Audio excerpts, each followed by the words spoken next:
Hello, hello. My name is Amy Ames, and today we're going to be playing Our Life. So, yeah, I'm late because I woke up today, immediately turned my neck to the left, and then suddenly a pain just shoots up my neck, and I'm like, oh shoot, I pulled something. I pulled something. And sometimes I think I'm young. I'm young. Why does stuff like that happen?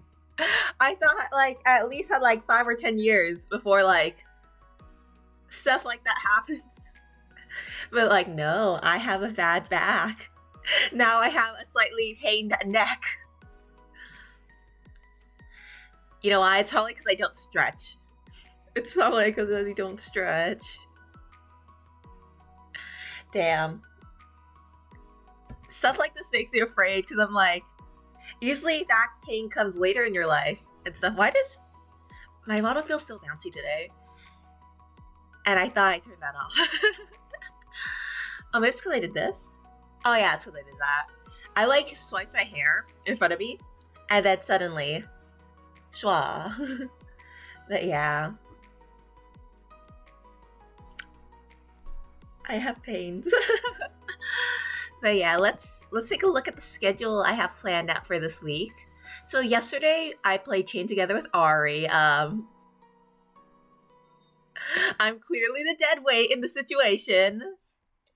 And I'm sorry to Ari that that happened. Okay, how do I pull up the schedule again? Ah, there it is.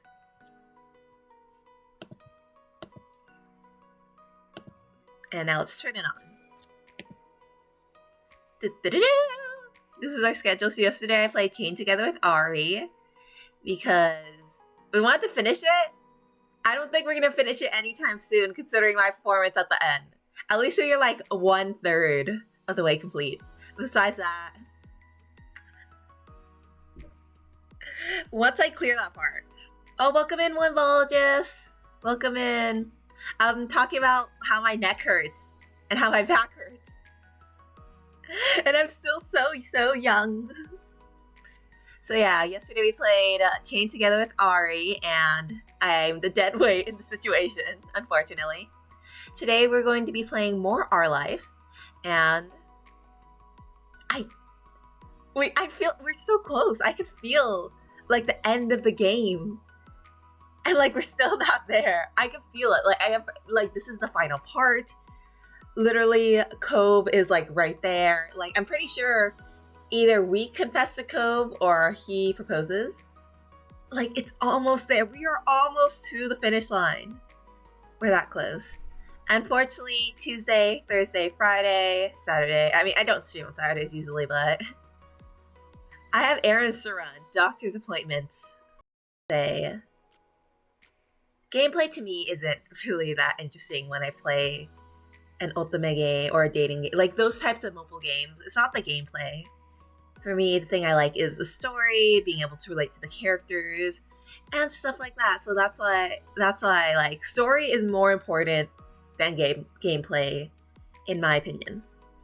And that's why I loved A3, because all I had to do when I played A3 when it was still around was auto, and I could just leave. Auto, and it levels up all my characters, and that's it.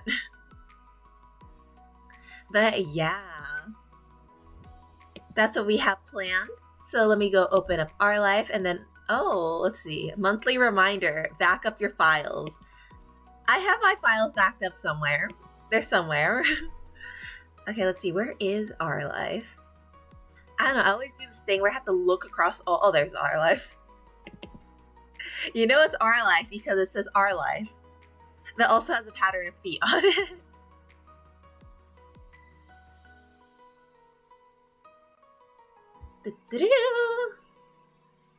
How am I doing? I'm okay. I don't know. I haven't been doing anything. Oh, wait. I did do something interesting yesterday. So as you guys know, I got my permit, right? And yesterday, I went on a drive, and my sister, Ari, was teaching me. So I've learned how to drive before, right? But it's been 2 years since the last time I've drove with the permit, so I'm slowly relearning how to drive. And how's it going? It's going scary. I don't know. It's just scary driving. Like, why can't I just, I don't know, use public transport? Like, I'm always so worried. Like, I have to worry about everything. And when something I'm not paying attention to, I'm worried because like, oh, shoot, I didn't pay attention to that. What if hypothetically there's a person there and I accidentally hit them? I don't want to be responsible for causing the death of someone. But yeah, that's how that's how driving is going so far. So far we only did left and right turns, driving in circles for like an hour.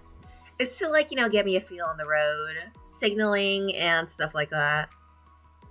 What should we do next? I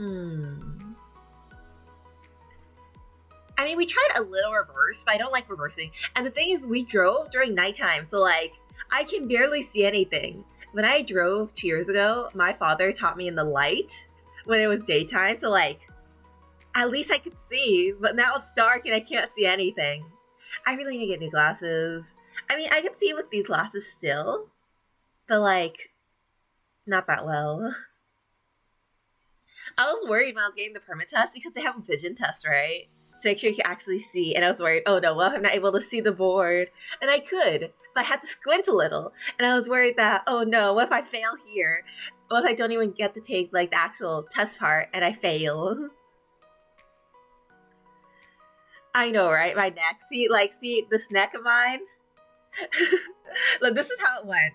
Turn to the left, and then neck pain shoots up, and I'm like, ow, ow.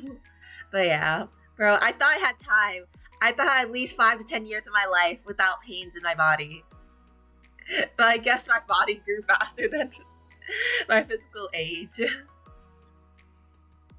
But yeah, let's open up our life.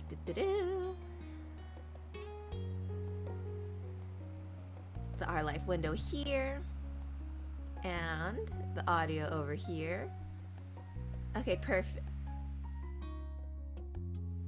Where's our life audio?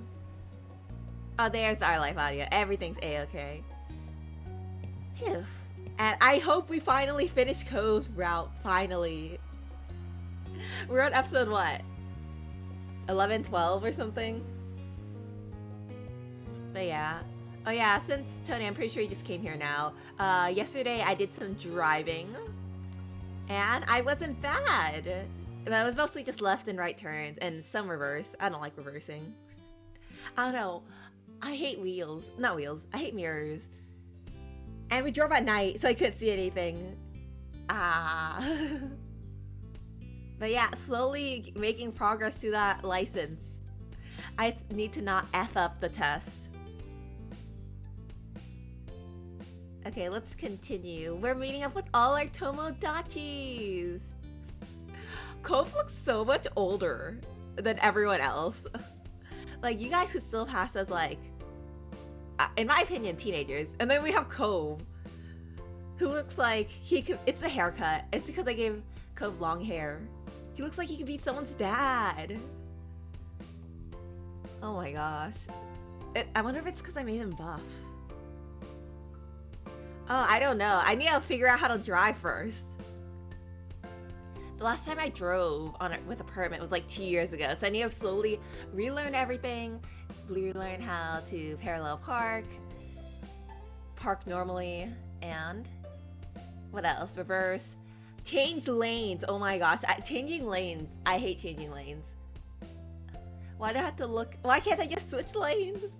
I know it's important to look, in your blind spot, make sure no cars are there so you don't actually hit anyone. But like,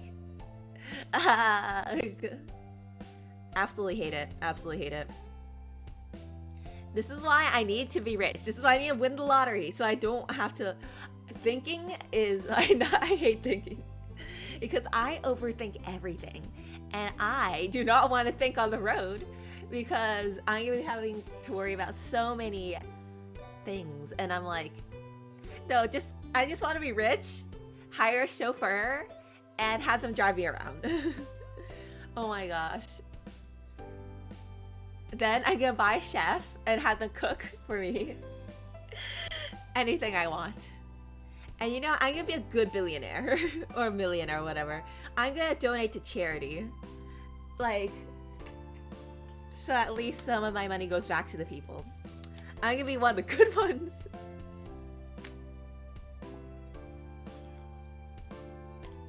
But yeah. So my 0.000000000, how many zeros over 1%? And guys, I'm gonna do it. I'm gonna win the lottery.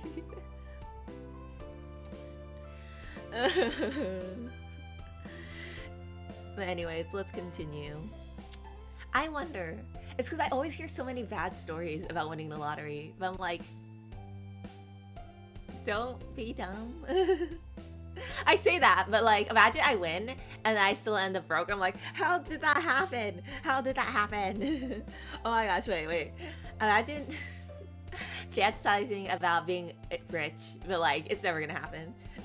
I'm obviously gonna still stream if I'm rich, but I'm like, hey guys, you guys can be my financial advisors. And help me decide on financial decisions.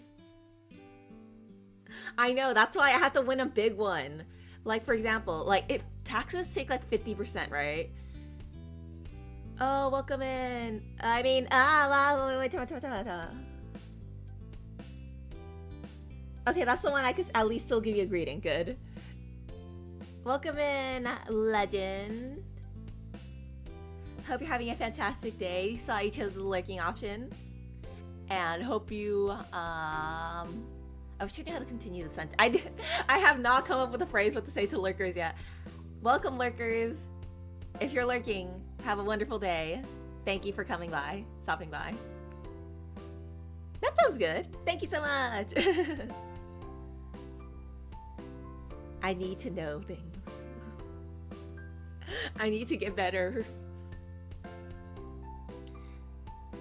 Okay, I think we are finally ready to move forward with the game. I need to learn how to multitask better. Oh my gosh. And you know, if you're lurking at my walls, you're lurking at Ari's walls too. Ari is asleep right now, so... Oh, actually, Ari should be waking up any moment. Because Ari has work to do for the kingdom and stuff. To regain finance, we need to fix the kingdom's treasury, right? So she's going to work. No, I can't. Bro, I woke up early this morning because my grandparents, they thought we parked the motorized carriage. I don't know how deep we're getting in this, like, kingdom RV and stuff. No, she's gonna get mad. I already woke her up earlier and she couldn't go back to sleep. Honestly, she's probably just lying in bed right now. She's probably just lying in bed at this point. You see, this is how it works. The way, if me and Ari don't have anything to do, so we sleep late. And if we don't have anything to do, like an appointment, like her quote-unquote appointment, aka her work starts at 2. So anything before 2 is just sleeping time. So that's how it works. That's why everything beforehand is sleeping time until we have to wake up, prepare, and actually go to the thing we have to do. Yeah, 12 p.m.'s early. I mean, we woke up at 9, which is really early for us. Because that means, like, we slept at 4 a.m. 5 hours of sleep. And I tried going back to sleep. And then I re-woke up at, like, 11:30. And then I pulled my neck, and I'm like, oh, I can't move. And that's where we are now. On stream.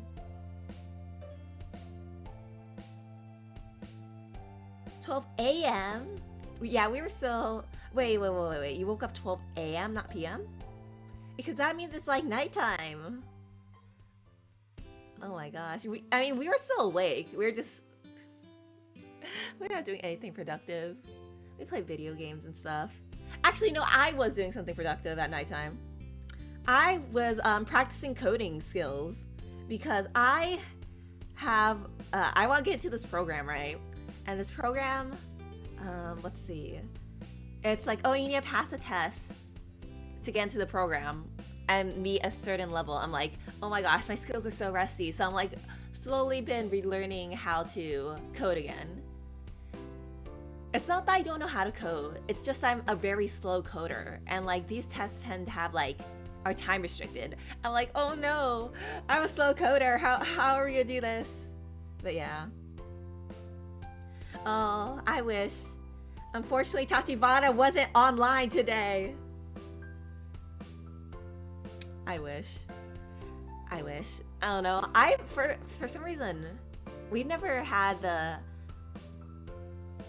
I've never missed the Tachibana streams ever since I started watching, unless they're Tachibana's membership streams, and I'm too cheap to buy it. So, cause like sometimes I think, oh, I'll sleep through some of them. Sleeps. He still didn't stream. Like, okay. It's because I always have that worry that what if he's streaming when I'm asleep? But he hasn't so far. So I've been keeping good. So yeah. Oh yeah, go take a good nap. I hope you have good dreams, Legend. Oh, is that how lurking works? I don't know. I'm not very good with Frosty tools. But yeah, thanks so much. Anyways, I think we're finally ready to continue the game. Oh my gosh, I'm so bad at multitasking. It felt so nice to have your friend group reunited as adults. We still don't look like adults.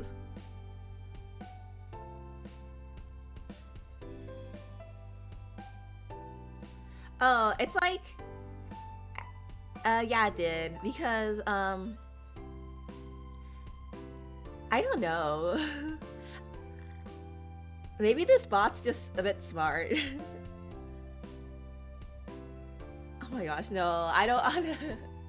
Bro, I don't speak enough Japanese.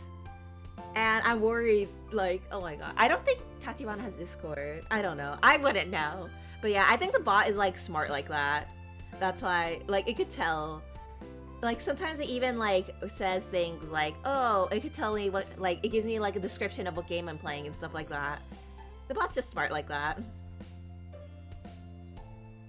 Okay, let's see.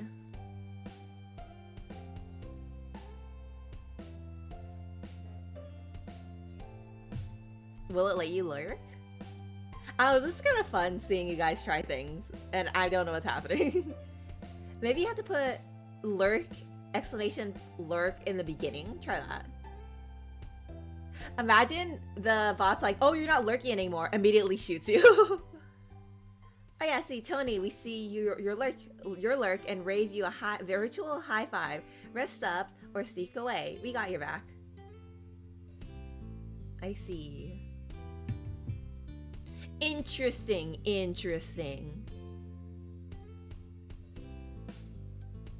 I don't know, this seems above my thinking caps.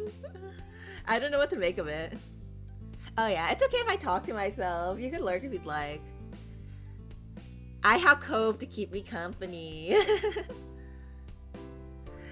But it's always appreciated if you talk. Lurking, talking, both are appreciated. I don't want to force someone into one mode. Let's see, so Terry was currently a lifetime lifeguard down at the Busier Beach. A town over, you're proud of him. He'd helped a lot of people in his line of work. What? I don't know what that means. But that kind of sounds crazy. It's take care? I don't know. I don't know. Maybe he's trying, Legend is trying to say they're trying to go to a deep sleep as, I don't know. I don't know.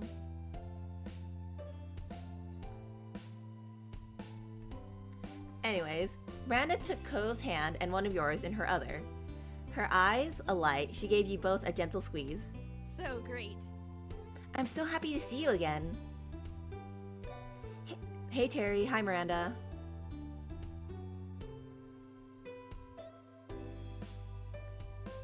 Like the bot responded. Oh, I see, I see. Okay, okay.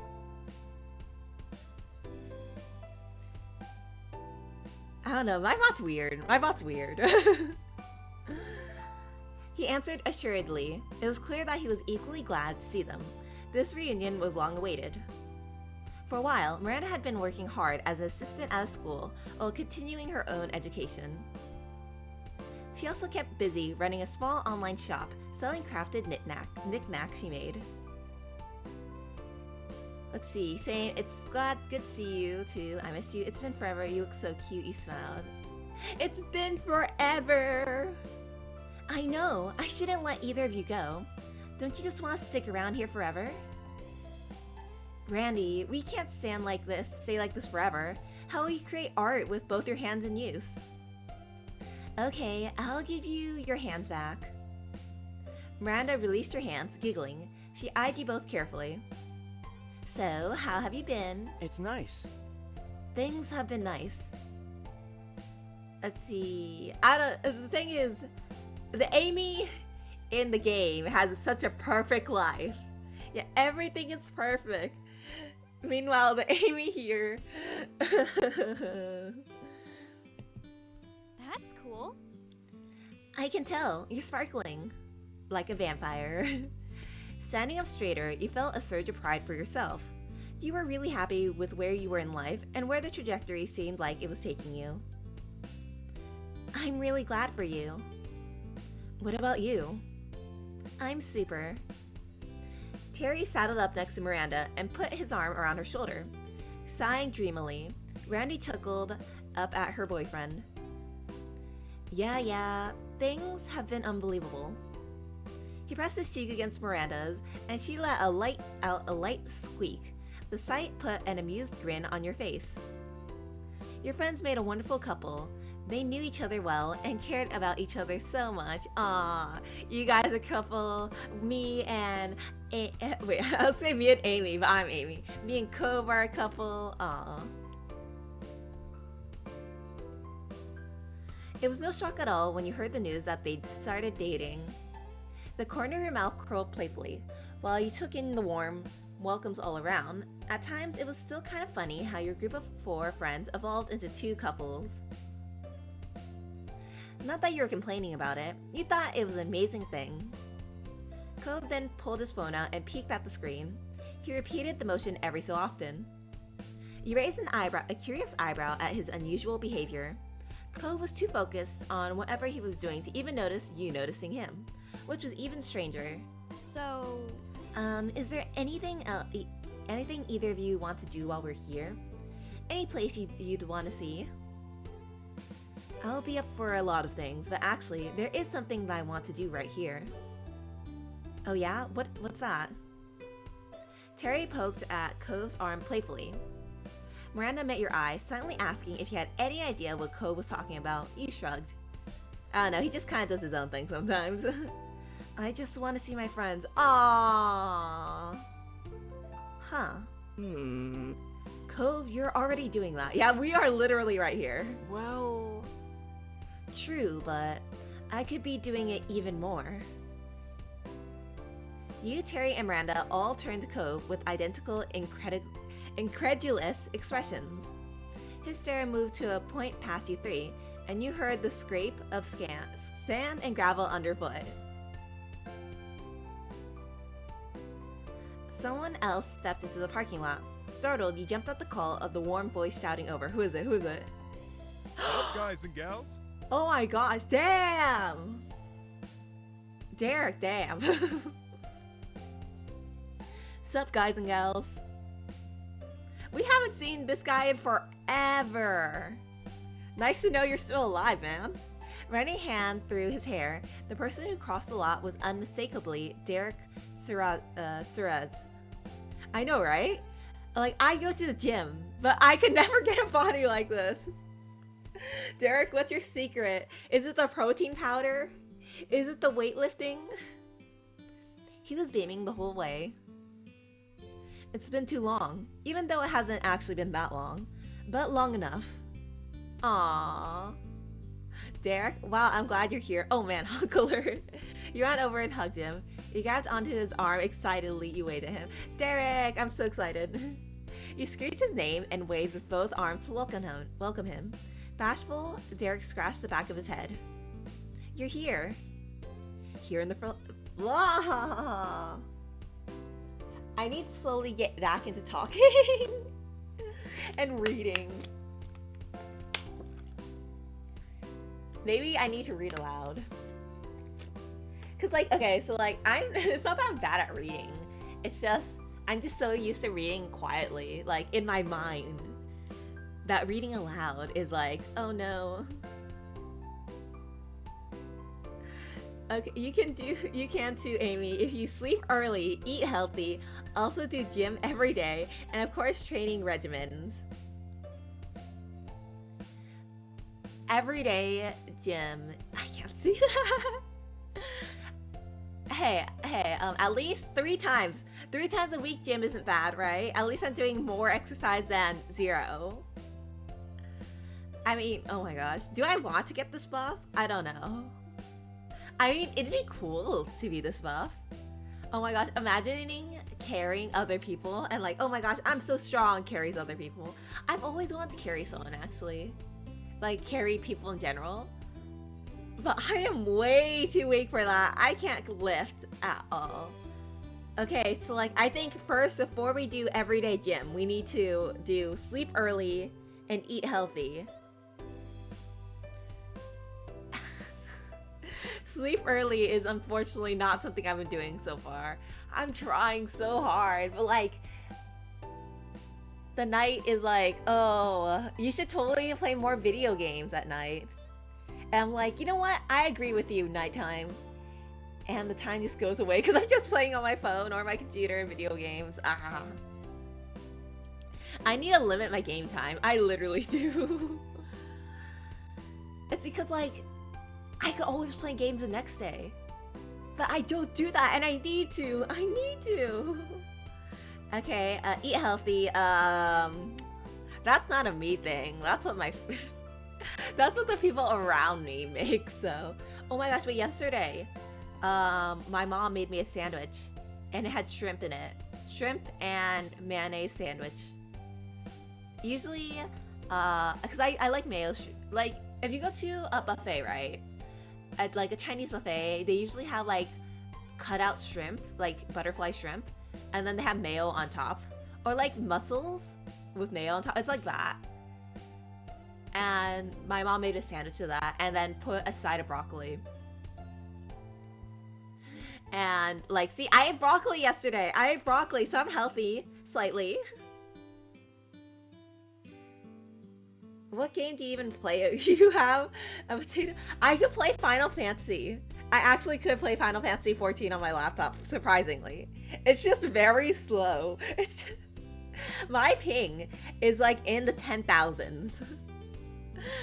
Like sometimes it's at like 0, not 0. It's usually in the like hundreds range when I'm in like non-battle areas. But once like I'm fighting something, it spikes up to 1,000 and 10,000. So I could play. It's just slow. I really want to play Final Fantasy, actually on stream, but I'm very worried that there's no way I'm gonna be able to do my VTuber model. No way, absolutely no way. But I'm very worried that like, what if it's like, it's a gameplay screen, it's gonna be like frames per second because of how slow like OBS and like, I don't know if OBS and Final Fantasy 14 can coexist in the same spot. But yeah, like I could play epic games. It's just, I can't play epic games and stream at the same time. Aw, man. Are we back? We should be back. Really? There's scuff? What's scuff? On my side it says we're okay. Let's see, let me check the stream manager. And the stream manager says we're also okay. Are we back? Are we back? I think we're back. Let me move around. Okay, I think we're back. I see myself moving around. Okay, I think we're good. Oh, I just lagged a bit. Okay, okay. Well, I'm glad to be back. Anyways, oh my gosh, Derek. I'm so happy that we get to see you again. Honestly, we didn't really hang out with Derek that much. Like, step 2, we hung out with him, but there wasn't a lot of moments. But hey, we were friends, so like, you're still a friend even when we're adults. Here in the flesh. I missed you. Your voice is so deep. Yeah, you miss us. He spoke to you gently. You were thrilled just being there, reunited with him. Derek was a good friend of yours, and he had been for a long time. Hey. He waved over at Terry and Miranda pleasantly. Over the years, they all had met several times in passing, simply through being friends with the same people. Sup, big man? Hi, it's great you could come. Cove put himself next to Derek. Happy, he clapped a hand on his friend's shoulder. Okay, who's taller, Cove or Derek? Hi, thanks for coming. I can't tell from this picture of you, Cove. You need to stand right next to Derek. Thanks. Of course, thanks for inviting me. Sheepishly, Cove looked back at you and the others. That's when it clicked in your mind. It wasn't his parents that he was texting earlier, it was Derek the entire time. Derek is in town for a few months to help my dad and his dad with some work. Yup, I'm working on my own business thing too, but I'm still involved with running the scuba shop when it's called for. Very nifty. Nifty, yeah. Humming, Derek elbowed Cove. So? Honestly, I kind of want to see them like go do sports together, because like our Cove is sporty, Derek is sporty, and I want to see them like, I don't know, play tennis or something. Cove, do you lift? Because I want to see who lifts more. It's probably gonna be Derek, but like, it'd be an interesting contest. But hey, we don't have to stand around here for my sake. What's the plan? Let's hit the town. Eager to get going, everyone piled into Terry's car. The rest of the afternoon was spent visiting spots all over Sunset Bird, laughing and reminiscing the whole way. Once it started to get late, Terry brought you and Cove back to the neighborhood. You didn't have to walk there after all. You didn't get out until promises were made to see each other again before your trip ended. Side by side, you and Cove stood in the street and waved at the car as it drove away. Terry tapped the horn with 2 honks while Miranda stuck her hand out the window to wave back. You caught Derek in the back window giving you both a wide grin. Sighing as soon as the car turned down another street, they were finally out of sight.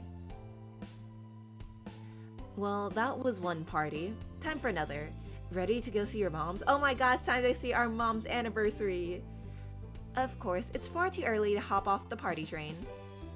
Cove raised his eyebrows before letting out a hearty laugh. I just noticed Cove is way taller because...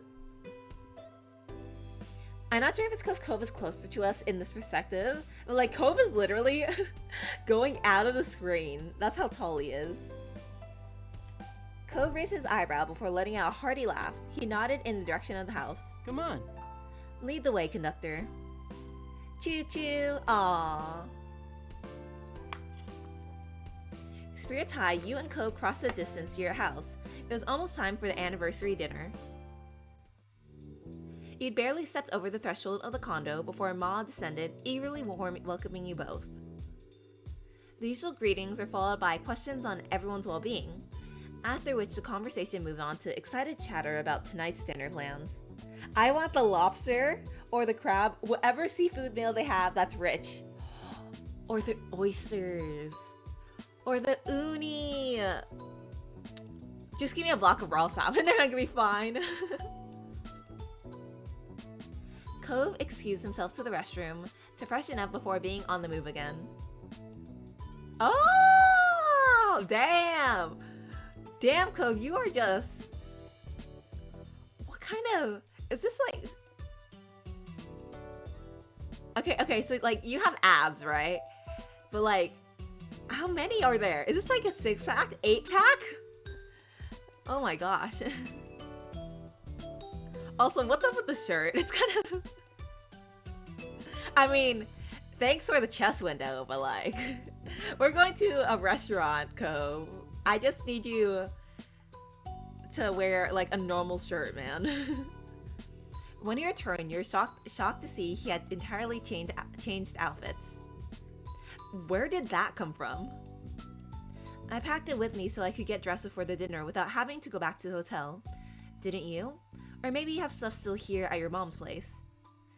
Cool. I hate to break it to you, but no, I definitely didn't do something crazy like that. Huh. But your mom's party, it's at the country club. Yeah, and so are middle-aged folks in Hawaiian shirts. What's your point? It'd be different if you're going to one of the club's parties, but we're only going for a regular meal. Cove was as befuddled by your explanation as you were with his actions. He threw his arms up, desperate for understanding. Seriously? How can you not dress up nicely for a country club? Maybe it's because our little character has been to the country club multiple times that we're okay with dressing casual. You see, for me, it's it's sweats all the way. Like going to the gym, sweats. Going to school, sweats. Home, sweats. It's when I had to go out somewhere actually fancy, like, I don't know, even if I go to a fancy restaurant, sometimes I go in there and like, oh, there's some people that are not, if the dress code is like, unless they actually have a dress code, like, oh, suits and stuff, then I'm just gonna wear my sweats. And unless it's like a fancy party, like a wedding or funeral. Oh, well, funeral is not really a party, but you know, like an event like that. Or like going to like a business conference or something. Then I'm gonna actually wear a suit. Or like, you know, dress up a bit more formally. I mean, like, the thing is, like, when it comes to my appearance, I don't care. It's comfort over like actual form. Like, I don't care what I'm wearing, as long as I'm comfortable, then that's what I'm gonna wear.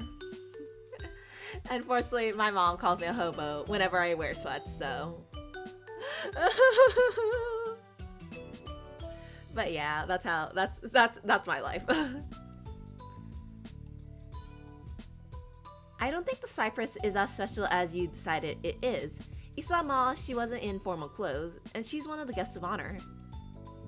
His frown wobbled, and his cheeks became far pinker. Aw, Ko! He looked down at his own self regrettably as he pulled at the cuffed ends of his shirt. He seemed more like a scolded child than a grown man dressed for the latest charity gala. I thought she was gonna get changed while you and me were... You and me were what? We were just talking?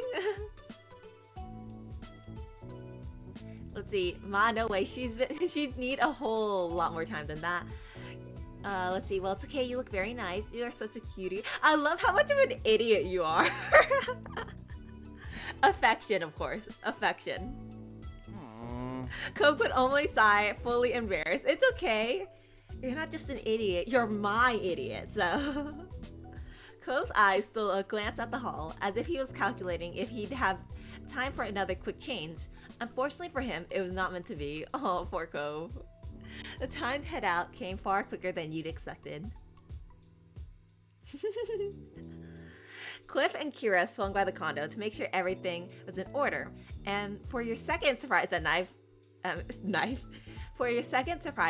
Cliff was also in formal clothes. But like, at least with Cliff, you could like pass that off as like wearing normal. Like, it's not as fancy. But Cove, like, look at that shirt. And like his abs, like, damn.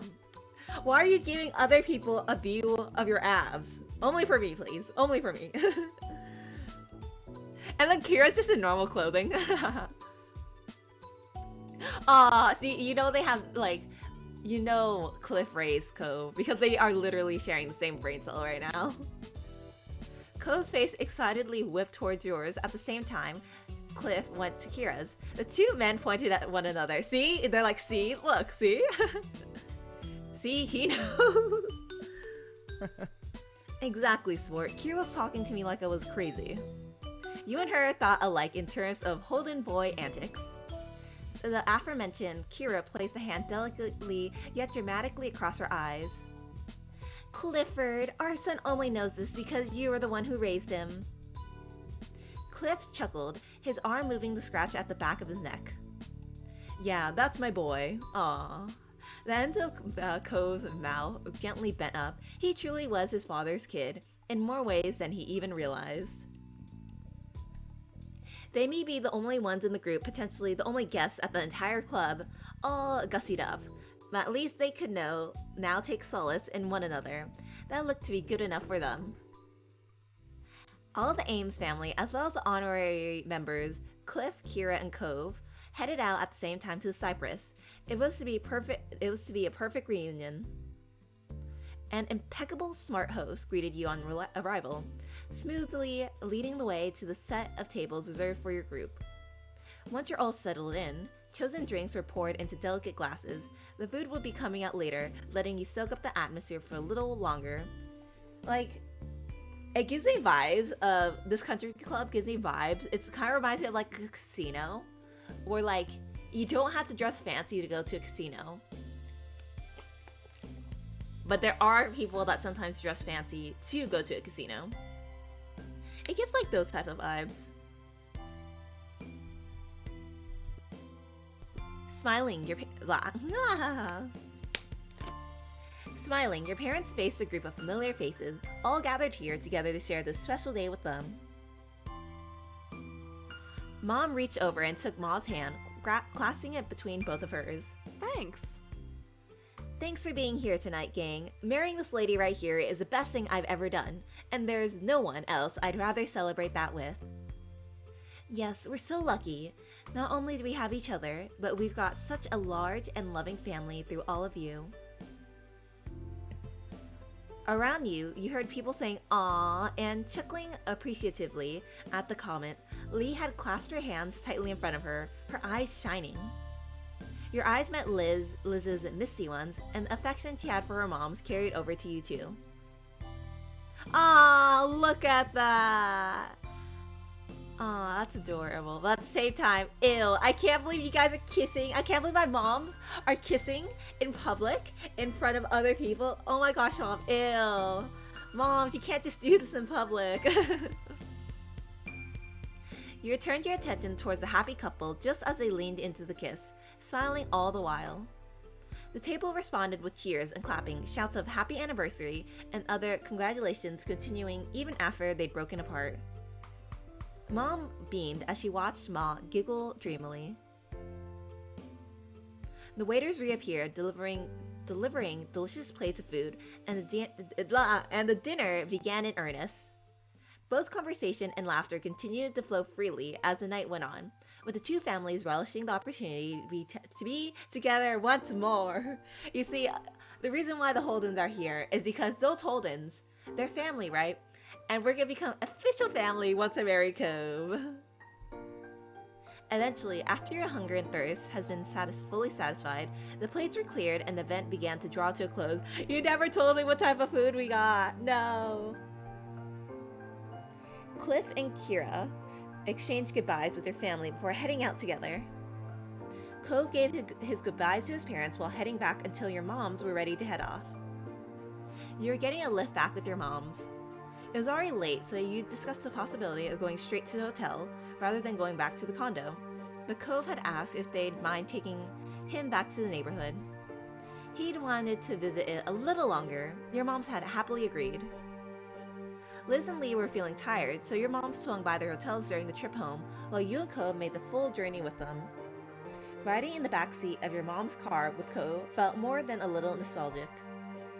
As your eyes drifted over to him, his head resting on the window, it was hard to believe how much time had passed. Mom stretched as she got out of the car, smiling over her shoulder as she headed towards the house. Time to put my feet up. You two joining us? Cove shook his head. Where are we going, Cove? Where are we going? No thanks. It's your anniversary. You don't have to entertain me. I'll take a walk. Are we just here to walk? It's never any trouble to have you over, Cove. You alright with that?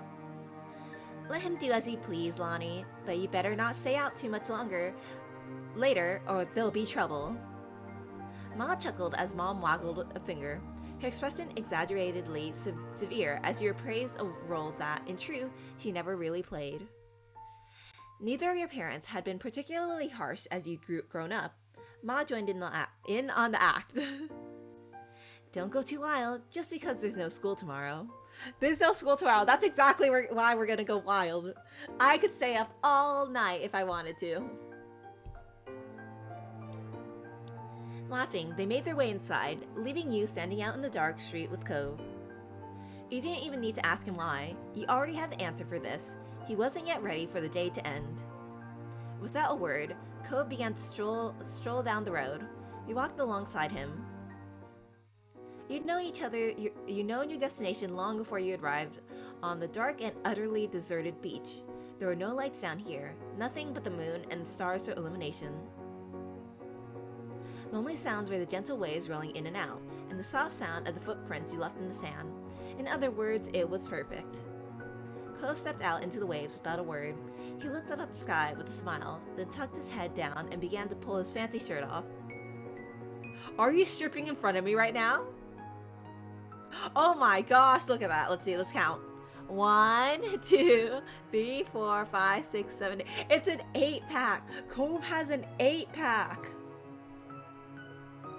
Cove, why have you not been telling me your secret regimen to, like, exercise? What the F?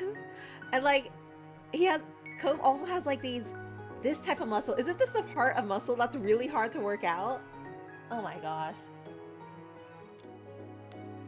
You've been holding back on me, Cove. We could have been bodybuilders together. But it's just me here with my 1-pack. He tucked it over his head and lobbed it backwards, further up the beach and out of the reach of the waves. Let's see, what are you doing? Didn't know I'd be getting a show. Wait for me. You looked away embarrassed. You followed him into the water. You better not go any deeper into the water. I didn't know I was getting a show here. Like, damn, Cove. Cove froze, his arms still raised from when he'd thrown his shirt. Slowly, he came back to life, stiffly pulling his arm back down. Your commentary had made him self-conscious. No, it's okay, Cove, it's okay. I'm sure we've seen each other naked before. Laughing, you clapped your hands in delight at his awkwardness. Oh man. Me bullying Cove is just me teasing him and bullying him and making him insecure. Oh my gosh, poor Cove. Cove slipped his dress pants off. Oh, you're taking off your pants now? And tossed them back in roughly the same direction as his shirt. Sure, he was down to his polka dot box briefs. Sometimes you're really struck by the ways in which he was braver than his younger self. This was definitely one of those times. He never ever would have done this when you were both living on the street. Yeah, because we were kids when we were younger, and I would start screaming. But he also knew he still wanted to do it with anyone other than someone he spent all those years with. Let's see. Should I take off my shirt? I mean, do as what the Romans do. I hope I'm at least wearing a tank top underneath. Or maybe a bra. Okay, sure. You know, let's swim together, Cove. Let's go. Cove waded further into the water until it came up to his chest. You unfastened your clothes and left them behind you, just as Cove had done moments before. Bro, what if the police come out and then we get arrested for, like, public indecency? You didn't even bother to see where they'd fallen before following him deeper into the sea. Cove grinned as you approached. I'm gonna be in so much trouble with my moms when we get back. I guess. Yeah, oh well. Think fast. He splashed water at you as soon as the words had left his lips, giving you no time to prepare. The splash had caught you full on, leaving you spluttering and drenched. Yeah, I'm gonna splash you back. Attack! Amy uses splash. It's ineffective because splash doesn't do anything. Seeing what you were doing, Cove put his hands up for protection. It was no use. The water washed over him, leaving his hair soaked through. Ko sighed, then looked at you mournfully. What? Are you okay? The sudden shift in mood alarmed you, but those worries disappeared as soon as he opened his mouth. Bro, don't get all serious on me so quickly. It scares me. We're still not merfolk. The world is cruel. Yeah, no duh, we're not mermaids. You snickered. After a moment, Ko's mock sadness broke, and he joined in. The two of you wound up drifting further down along the shoreline, chatting and enjoying the chance to be back on the beach that had provided the backdrop for so much of your childhood. Eventually, a silhouette of structures appeared up ahead. As you drew closer, you realized it was an old playground. Ko spotted it too and hurried towards it, dragging himself out of the water and heading into the park. Wet sand coated his feet and lower legs with every step, clinging thickly enough that it began to resemble a bizarre pair of boots. As you followed him, you wondered how many visitors this little park got these days. There are officially no children living in that neighborhood now. Cove gazed at his surroundings in wide-eyed awe. He didn't care at all that he was soaking wet and dressed only in his underwear. Crouching, he gently pushed one of the child-sized swing sets, marveling at it all. Wow. I can't believe how tiny everything is. Were we seriously small enough to use these? He shook his head, unable to fathom just how little you'd both been when you first met, then walked over to the monkey bars. Once again, there had been a challenge for you, now that you were little more than waist height next to Cove. Cove turned his back to the bars and hopped up onto them with ease, sitting on them comfortably. Let's see. Let's sit next to you. It was strange seeing adult Cove juxtaposed with the baby back playground, but you took your own pace on the structure. This place had been something so exciting to Cove back when he first arrived, and apparently it was to this day. Cove smiled eagerly as you approached, kicking his feet in the air happily, briefly forgetting the low vantage point until the tip of his toes scraped along the ground. He continued to swing his feet, but with a little more care. You thought it was adorable. In this moment, you were home. It just so happened to be the place you'd grown up. But really, anywhere you could be with Cove was that for you. He had held a special place in your heart for so long, and so much of your life had been shared. You'd grown up on the same street, which had given you some common ground, but went far beyond that. You had both chosen from a young age to share your life with each other. You wouldn't have it any other way. Here we are again. Looks like it. The mood had shifted now. The funny, impulsive night beach trip with the spike of adrenaline that came from you playing in the water under the moonlight had settled into something quieter and more nostalgic. Welcome in, Surveillance Bird. So basically, this is our boyfriend Cove, and we're visiting our hometown right now. And you see, Cove always liked the water, and like he stripped down so he didn't get his clothes dirty while we were playing in the water, and now we are on the playground because this is our old childhood playground. So he is not naked. He has his boxers on at least, so yeah, almost husband at this point. We're just waiting for the proposal, or like I'm probably gonna do the proposal. There has been moves going on in the background, and we're just waiting for that moment to pop up. Yeah, his name is Cove. He has green seafoam hair. He is one with the sea. He's a surfer. He's swims a lot. Yep. The funny, impulsive night beach trip with the spike of adrenaline that came from you playing in the water under the moonlight had settled into something quieter and more nostalgic. Also, once again, welcome in. Cove leaned back, tilting his head toward the sky to admire the stars above. Too bad I wasn't able to bring my surfboard along for this. Yeah, he does look like a mermaid, right? Unfortunately, earlier, he's like, dang, we didn't become mermaids, because he is very much human. He is very much human, like me. But he could definitely pass for a mermaid. Just stick a tail on him. Ko shrugged dramatically, trying to lift the mood a little. The dinner was really nice. It was great to do all this. Okay, that's good too. That's good. Have fun lurking. Have a safe trip home. Don't get into any accidents and drive safely. If you're the one driving, of course. Be careful. Speaking about driving, I'm learning how to drive also. And Ari's teaching me. Unfortunately, it's been going okay. She just teaches me at the dark, so like I just can't see anything. But yeah. The smile he had when he spoke those words fell as quietly as it had appeared. It went by so fast. We all came out here for the party and it's over. Liz Lee, our parents, we'll all be going back to our own things now. Oh, I see that. Yeah, that makes sense. Okay, have a safe drive.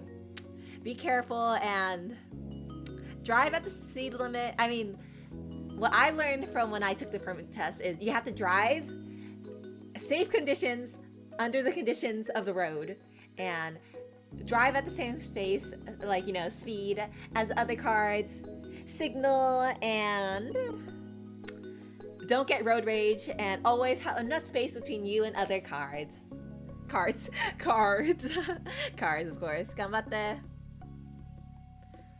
I don't know what stick means, but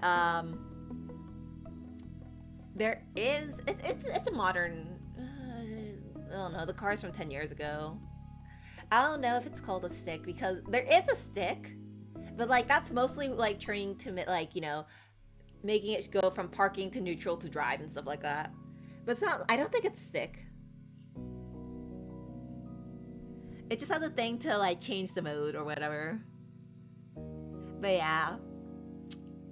Ganbatte with your driving. Ganbatte. But what else can you do except say it's okay? Wait, I just noticed this is a typo. Okay, automatic. Good. Yeah, okay, thank you, Legend, for the... Oh my gosh, my water.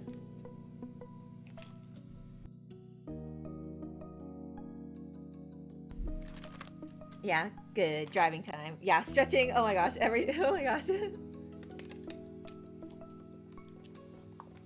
Okay, I got water. Now to do some stretching. Let's just hope I don't accidentally stretch my neck and pull it again like this morning. Oh my gosh, okay, let's stretch. Oh, my back, okay. Okay. I always wonder if you guys could hear the sounds of me stretching, besides me like grunting or whatever. I'm making some moves with my body to stretch everything.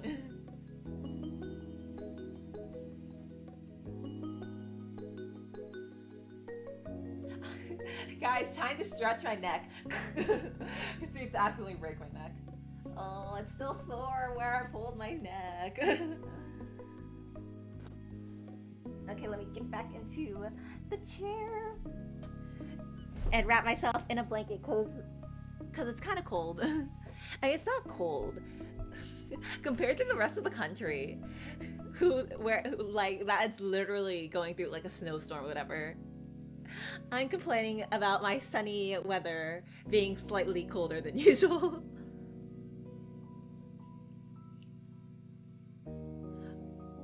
Oh, that's honestly, I don't really. I know like the stick of a car manual. It's cool that you have that skill, but I don't know. I just don't. I don't think I'd be able to drive a stick. Because I can't even drive an auto. I mean, I could drive an automatic right now, but like, if you want me to do things like changing lanes and like driving with traffic or other cars, I'm just gonna start panicking the entire time. And I'm like, oh my god, oh my gosh, oh my gosh. Driving requires too much thinking, or maybe I just need to numb my brain when I'm driving.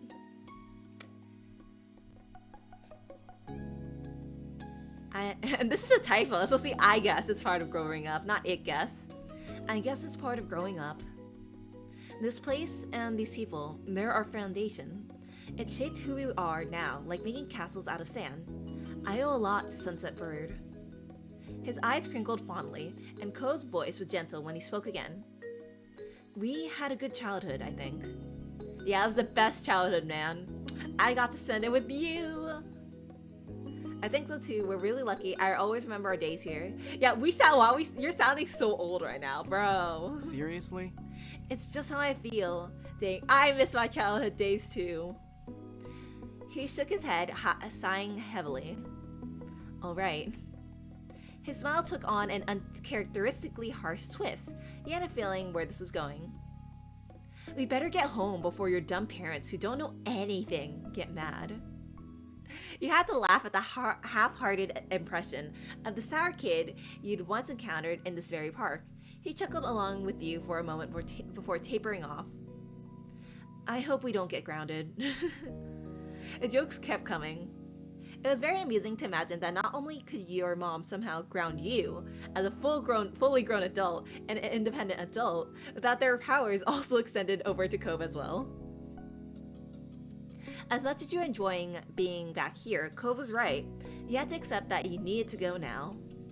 It was late, and your moms were still expecting to see you before you got a ride back to the hotel. You and Cove hopped down the bars, landing easily with the ground, only a short distance below.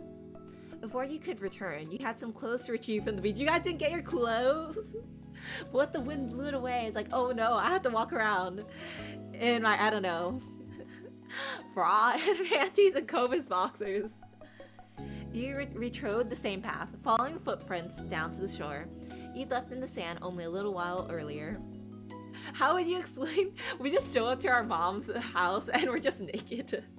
And they're gonna be like, oh, you did something. You did something. Once you and Cove had scrunched up your abandoned clothes, you started to walk up the old path home side by side. Bro, put on your clothes, man! Put on your clothes! Droplets of water slipped down your skin and fell onto the road as you made your way back to your mom's house. I don't think my parents want you to see you in your boxers, man. Go to your house. Go to your house. As you and Cove were still soaked and sandy from the earlier adventure, it was likely that you were leaving quite a trail in your wake. But you'd seen Cove's bedroom growing up. It was only natural for him. The air was slightly humid, already pleasantly dense with moisture that felt like a hug as it closed around you. Any damp footsteps that are left behind would take longer to dry in the weather. The signs of your adventure might even be visible when the sun came up the next day. Yet, you hoped so. You quite liked the idea of you and Cove leaving your mark on your hometown again, even if only for a little while. Despite being soaked thoroughly and mostly underdressed, the balmy summer night prevented you from feeling any chill. You're entirely comfortable. In truth, you felt warm inside out. The day had been so lovely, spending time with friends and family, and your eyes drifted over to Cove. A half-naked Cove. Cove Holden, your boyfriend. Just seeing him brought a smile to your face. I love you! I always want to be with you. Cove, you make me so happy. You're truly my other half. You said nothing. You are truly my other half, even though you're naked. Cove turned to you, his eyes wide and adoring, and he bit his lip as he smiled shyly. You could tell that your words had touched him. I feel the same way, exactly. He held your gaze a moment longer, looking straight at you as he spoke again. I love you. Aww, he said I loved you. Of course you do, we're boyfriend and girlfriend. Of course you do. I'll love you forever. Let's see, how should we do this? You enveloped him in a hug, you playfully bumped against him with your side, you kissed him, you reached for his hand, you nodded, pleased with how tonight had played out. Okay, you're gonna get a kiss from me for loving me, so mwah mwah mwah mwah mwah. Catching him by the hand, you stopped Cove in his tracks and pulled him close. Your heart somersaulted as your lips met. Bro, imagine I kiss him and our parents, my moms open the door and just see me kissing Cove. And then they have more material to tease me. I'm like, no, moms, why did you have to come at this exact timing? At this moment, with the quiet seaside town at rest, it felt like it was just the two of you in the world. Cove returned the kiss, gently cradling your head with his hand until you broke apart. You were full of joy, all other concerns, and the day-to-day stresses of normal life were squeezed out of by it. All you could think in that moment was how your life was wonderful. Every second and every day needed to end sometime. No! And that time had nearly come for tonight. You had to get at least some rest and bring it all to a close. And so the two of you went inside to say goodbye to your moms, as well as clean yourselves up as best as you could. Your moms, both in pajamas, ready for their own sleep, hooted with laughter as you came inside. No, it's the walk of shame. I can't believe we literally come back home, half naked, disheveled and damp. And their teasing continued until the car came to get you to the hotel. Cove stayed silent as he put his casual clothes on again, replacing the formal ones back in the bag he brought them in. You'd given Mom and Ma plenty of material for a mock scolding, and you got a playful lecture about not getting into the water without bothering to change first. You just grinned at your partner in crime, feeling like a naughty kid again. It had been worth it. By the time you and Cove finally dragged yourself to your hotel room for the night, the sky had been dark for some time, and the lonely hotel hallways were quiet. The late hour made you feel a sense of fulfillment. You really were making the most of your trip. It was such an odd thought that this was almost over. He had settled into this new routine naturally. All the familiar streets and faces made everything easy to get used to. The two of you drowsily shifted past an ice machine and into your room. Cove set his phone on his bedside table and you followed suit. Oh my god, Cove is a responsible adult and puts his phone on the side of his bed. And not in bed, right next to where you sleep.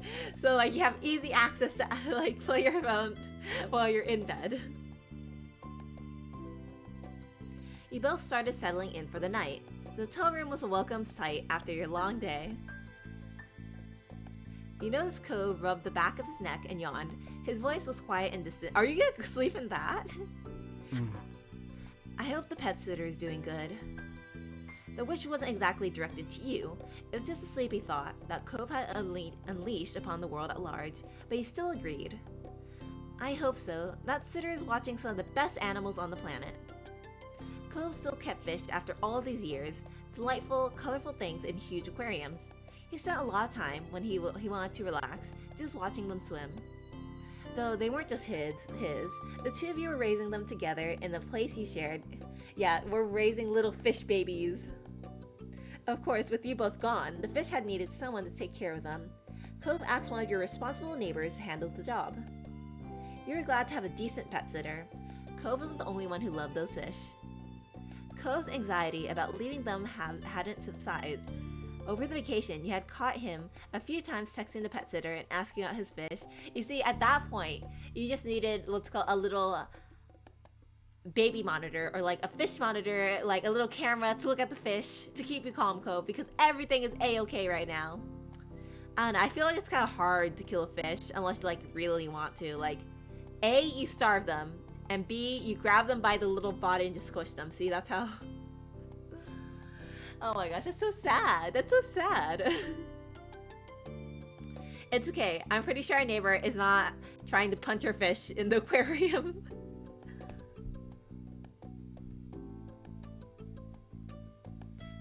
It'll be okay. I need to be calm in the relationship. Cove turned his head to you, the nervousness still coming off despite his exhaustion. Remember, you gave that pet sitter such an in-depth fish orientation that they knew all of their names. And most of the fish are practically identical. Yeah, so this one's Bluey, he's blue. But this one's Blueberry, and Blueberry is blue with slightly purple tinge. Even though they all look the same, they have different personalities. Cove laughed, instantly lighter. You nodded in satisfaction. Mission accomplished. Cove yawned widely. He seemed confused at the magnitude of it. He groggily blinked at you. I think it's time for bed. That is a great thought. He yawned and then raised an eyebrow at Cove for making you catch his. He gave a little smile but then ended up yawning again. Oh my gosh, it's spreading. The yawn, it's so contagious. I think so too. The two of you got changed and brushed your teeth. In no time at all, both of you were cozy and ready to sleep. After that, you flopped onto your side of the shared bed. Cove headed over to his side, and you felt the mattress dip under his weight. You tucked yourself under the covers, and Cove snuggled in closer to the middle. You turned on your side to face him, and scooted slightly closer. Your noses almost touched, and Cove watched you with a soft expression on his face. Cove gently spoke, his words like a lullaby. Good night. Good night, Amy. You have a good night too. Cove's eyes fluttered shut, and he let out a contented sigh. There was a warmth from Cove's body next to you. He was right there. His presence was comforting, perfect for lulling you to sleep. His presence was alluring. You really wanted your hands on him. Is this like some naughty time with Cove? I mean, if the game is offering, who am I to deny it? Like, how many moments do we get to have, like, you know, some special time with Cove? Not that many, not that many. It's like mostly like fluffy duffy type of thing. So, your hands drifted over to Cove's. And you're dry. This is funny. Yo, sorry, Verb. Surveillance Verb. You're gonna have to hear this. You're gonna hear me fawning over Cove while you're driving.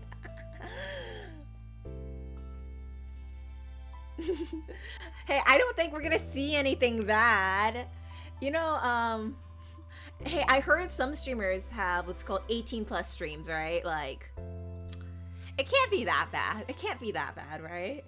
And like, have you heard of like hot tub streams? And like, someone once gave birth on Twitch. Like, me going over, like, reading texts about like slightly naughty things is not gonna. I hope it doesn't get me banned. I hope it doesn't get taken down. Maybe I need to quickly download the bot after this to make sure the Twitch bots don't get me and they're like, oh my gosh, Amy's doing something weird in the stream and we need to take it down.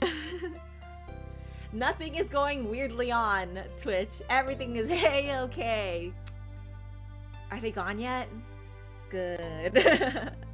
Your hands drifted over the Cove's and you ran your fingers up his arm, across his shoulder, and finally to his face. Cove trembled at the gesture. You cradled his cheek, and his eyes opened slightly to peek at you, unsure. Are you tired? As nice as it was to be near him, you understood he might not be in the mood. You wouldn't mind if you both just went to sleep. Instead, Cove mumbled into the hotel blanket. What do you say? Yes or no? I mean... Yes! I mean, not anymore. Your eyebrows lifted. He flushed as a growing excitement replaced any previously held plans to rest. You leaned forward and lightly kissed his lips. He pecked you back affectionately. You could feel a smile in his affection. He rolled slightly so that he was fully on his side and had a better range of motion. With the new freedom of his arm, he reached over to stroke the back of your head. Aww. When the first kiss ended, you immediately started another, and then another. Cove stopped running his fingers down your hair. Down your hair to hold your head closer. We keep going. We're gonna keep going. We're not breaking apart. No satisfaction right now. We keep going. Let's see. I could kiss him. I could grab his shirt. I could hook my legs around him. I could kiss down his neck. I could grab his butt. I could nibble his ear, and I could press his forehead, our foreheads together affectionately. I'm grabbing his butt. You know, sometimes I think, what if like someone, so like, I know you guys are watching me, right? But like, what if someone, like, I hope you guys are putting headphones on or something. Unless, like, as long as someone's around, but, like... Imagine someone hearing this. Yes, grabbing his buttocks. You slide your hand down his back, lingering and caressing as you please.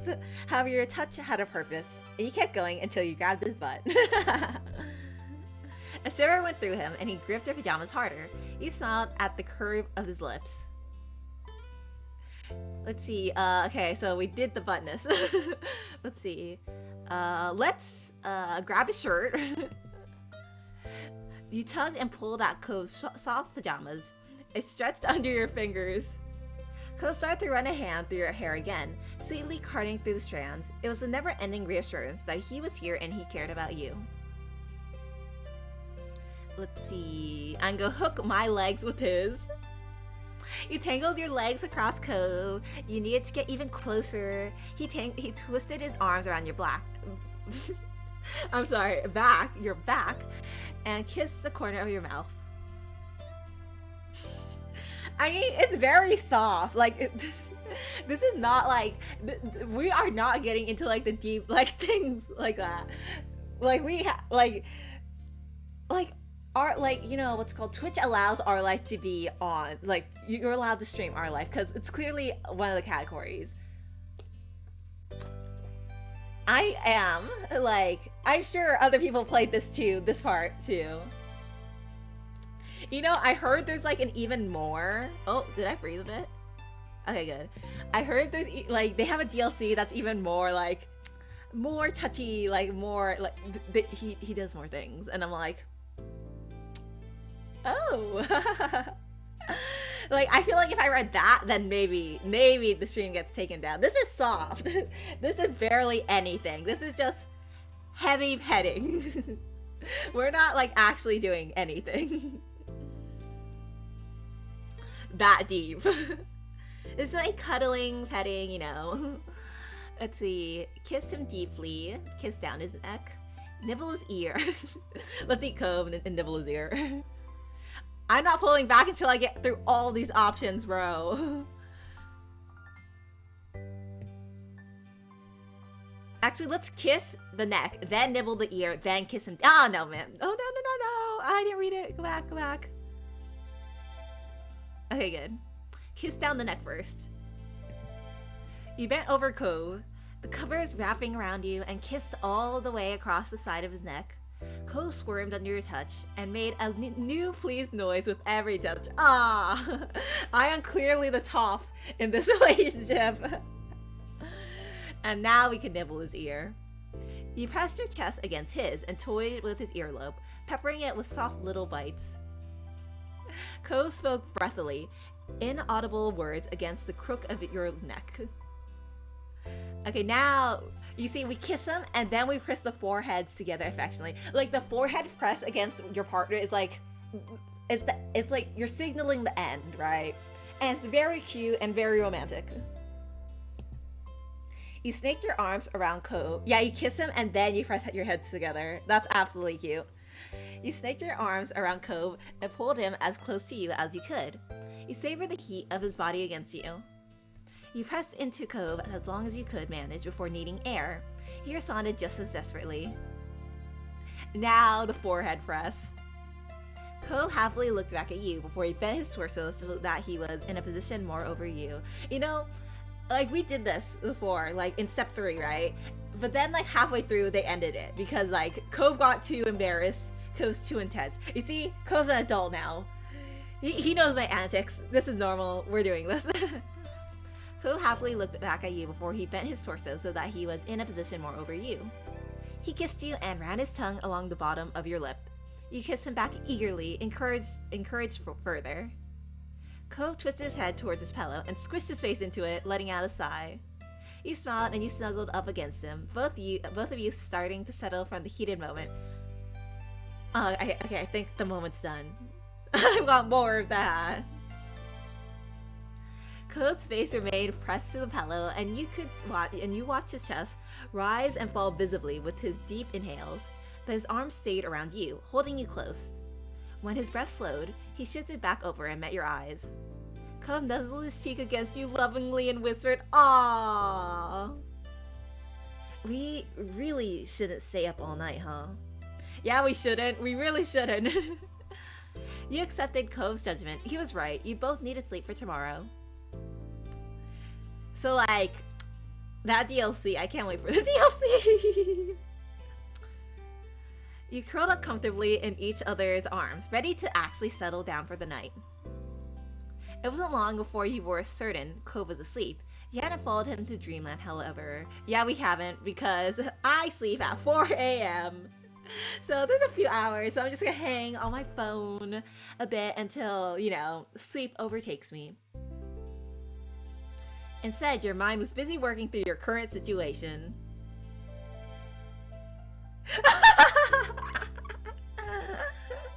Me narrating like, oh, we're cuddling and kissing and like slightly groping.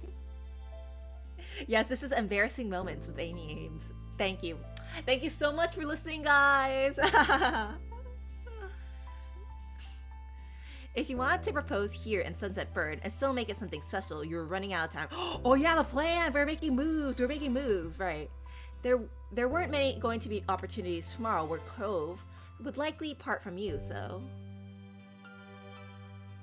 Oh no! Okay, let's see. You decided to sneak out while he slept to make preparations for tomorrow. You decided not to propose on this trip. I mean, I've been making moves! But like, dang, this Amy! You were supposed to make the moves weeks ago. I thought we were making moves earlier in life. Like, what the F you mean we're gonna prepare everything in the night? I don't want Cove to wake us. But, let's see. Okay. Okay, at least let's see what kind of plans. You decided to sneak out while he slept to make preparations for tomorrow. Sure. You want to have at least a bit of decoration. You want to have a gift or romantic gesture of some kind. You want to have at least a bit of decoration and a gift or other romantic gesture. I don't want decoration. Because like the moment he walks in, he's gonna see it and be like, "Oh, this is a proposal, isn't it?" I'm like, "No, I'm gonna hold a gift behind my back and shove it into your face, and we're getting married." He was more than worth the extra effort. It had to be a moment to remember. Untangling your body. At least we did it the day after our mom's, anniversary. Because if we did it on the day of, like, we're stealing their thunder. Like, no, we have to do it the day after. Less thunder is stolen. Untangling your body from his was a challenge. Every time you began to pull away, your lover stirred, unconsciously trying to readjust his hold on you. He won't let me leave. He won't let me leave out of bed. He pressed his face against your shoulder and you had no choice but move him to a pillow. Luckily you're smooth. Regrettably you're clumsy. Let's see. I don't know. No one's ever cuddled me like that before, but like, honestly, I'd probably be really clumsy. I tried to move the pillow and actually smacked him in the face with it. Your attempt to shift his head was tragically shaky, and the way his cheeks squished in between your fingers enlightened you on how tight you'd actually held on. You sucked in a tense breath as his eyes lazily opened. No, he opened his eyes, no! Amy? No, you're asleep. This is Dream Amy.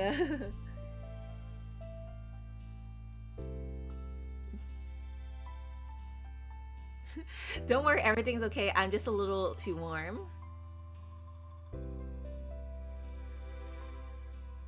Oh no, I've never cuddled with friends before. I'm saying, like, hypothetically, it'd be nice, but like, no, I'm not very a touchy person with other people. It'd be nice in the future if I could find someone to platonically cuddle, but like, no, I don't really touch people. I mean, sometimes I hug Ari, but then Ari's like, no. And I'm like, no! But yeah, that's pretty much it. But I do get head pats, so that's at least I get head pats. Let's see. I gotta use the bathroom. You're dreaming. You shifted position. You shifted position to kiss him and get out. So, nah, you're dreaming, bro. You're dreaming. Go back to sleep. It'd be nice. It'd be nice. One day, maybe in the future. We'll see. We'll see what happens. We'll see. I mean, you know, considering that, you know, sure, AI is taking my job, but like,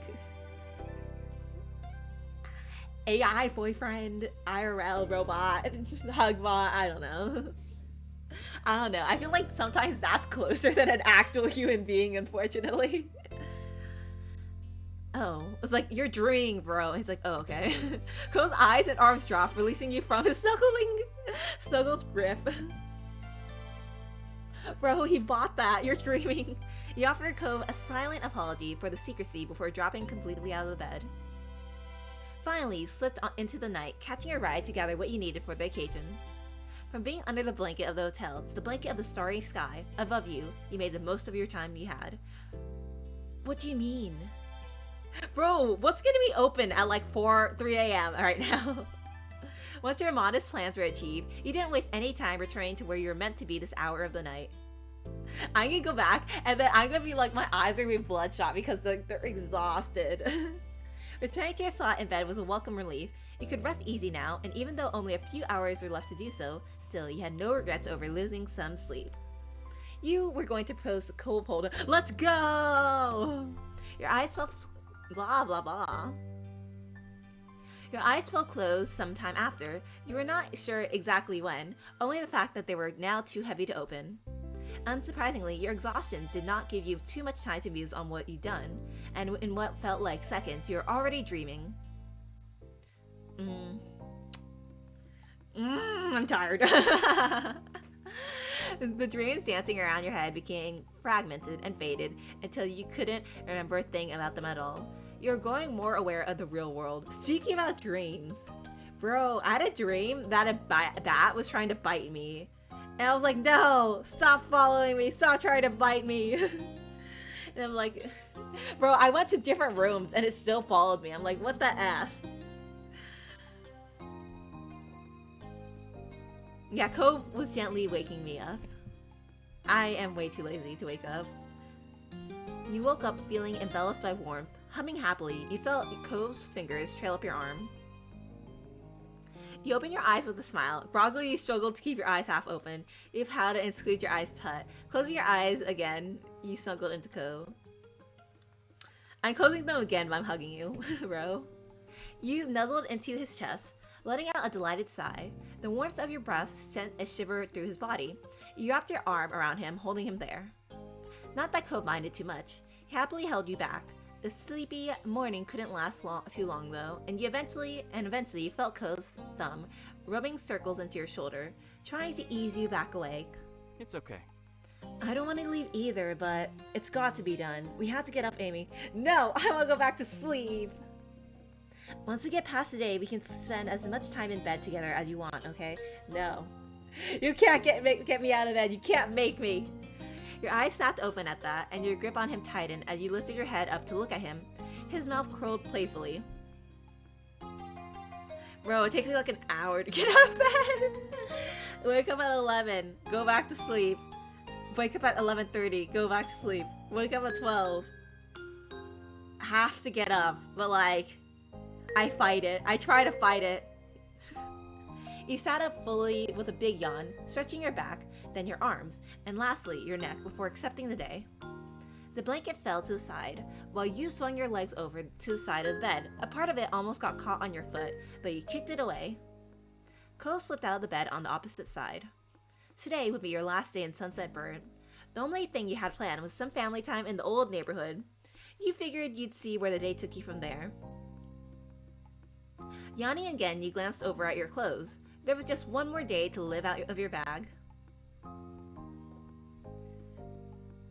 Let's see. Looking forward to full wardrobe again. I don't know. I don't care. Like, I don't have anything clean left. Oh, well. I totally wear dirty clothes. I was like, oh no, I ran out of clothing. Whatever shall I do? proceeds to wear what I wore yesterday. He simply starts sorting through the pile for something to put on, or, hey Cove, is there anything you'd like to see me in? Yeah, bro, do you have any requests? I only have like one outfit. Your teasing had Cove shaking his head, but then his gaze locked with yours. His smile grew, and you raised a quizzical eyebrow. You already know the answer to that. An anklet? Well, Well, I was thinking anything is good on you, but that's also a nice guess. Oh my gosh, do we have any more anklets? Let's entice our boyfriend with an anklet. Alright, let's get things going. Our families are waiting. Nodding, you swiftly got ready in the small hotel room, all a jitter. Today was the day when you returned to Sunset Bird. You're planning on proposing to Cove. From the look of Cove's behavior, he had no idea. He fought to keep the thrill whipping up in your chest from coming out too strongly.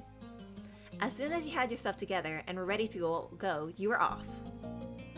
During the ride there, you and Cove decided to visit his dad's house first this time. When you got dropped off, Cove eagerly hopped out into the street with his eyes locked on his father's condo. Your gaze fell on your boyfriend. He stood in the middle of the street where you grew up together, while the summer sun made him shine. Though he was the brightest light in your eyes no matter what. It was time to follow through your plan. You couldn't do it. You were going to propose. No, we need to propose, man. We need to put a ring on Cove because... What if someone tries stealing him? What if Baxter comes back and attempts to flirt with him? Like, what the F, Baxter? Why'd you come back? I thought you were dead to us. Hey, Cove. Yeah? You mumbled the answer out of the corner of his mouth, eyes glued to his father's condo. Want to make a stop at the beach, or would you go to Poppy Hill with me? You know, I think Poppy Hill is better. Because I effing hate sand. So, Poppy Hill. I mean, I hate grass too, but I think grass is a lesser evil than sand. Cove moved to stare directly at you, mouth drooped into a tiny frown as he absorbed your suggestion to suddenly change the plan. Once he did see the look on your face, he shook off any... I mean, I know Cove's loyal to me. Hypothetically, if somehow someone tries fighting, I need to mark my territory with a ring. But once he did see the look on your face, he shook off any lingering confusion. That smile you loved grew once again. of course. Wait, what do you mean right now? What do you mean right now? Of course, lead the way? Wait, I don't want to do it right now. I thought we were like later on. You released a breath through closed teeth, pairing with a nod. Bro, I mean, he's just still hanging out with his family. To the hill behind your old house you went, just the two of you. It was a journey you felt intimately familiar with, but this time was simply not the same. Actually doing it, you felt...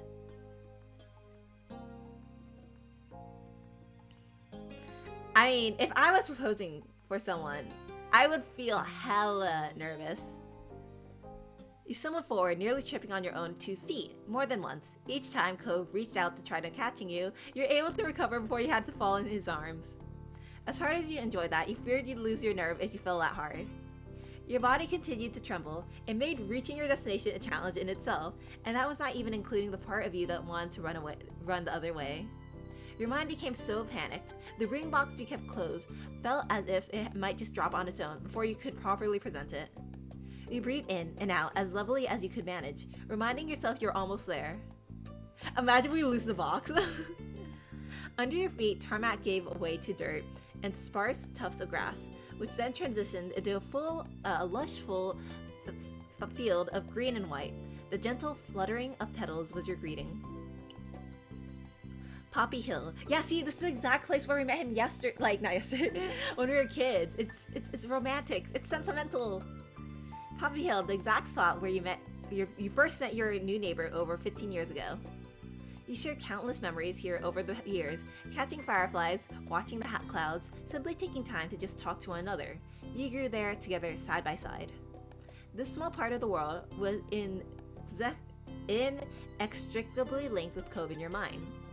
It was a place where your most important encounter occurred, and you knew it needed to be the place where you asked him that most important question. Oh no, he's right there, staring menacingly. Bro, you're so tall. The location was right. Now all that was missing was your special surprise. The first one, at least. Ah! Sorry, I dropped my phone accidentally. I was reading chat, but I accidentally dropped it. Let me take a swig of water, I'm thirsty. Okay, let's see, what kind of thing would I prepare for Cove? I wrote a song to sing to him, no. You wrote a message for him to read. You wrote a message to read to him. You created a piece of art for him.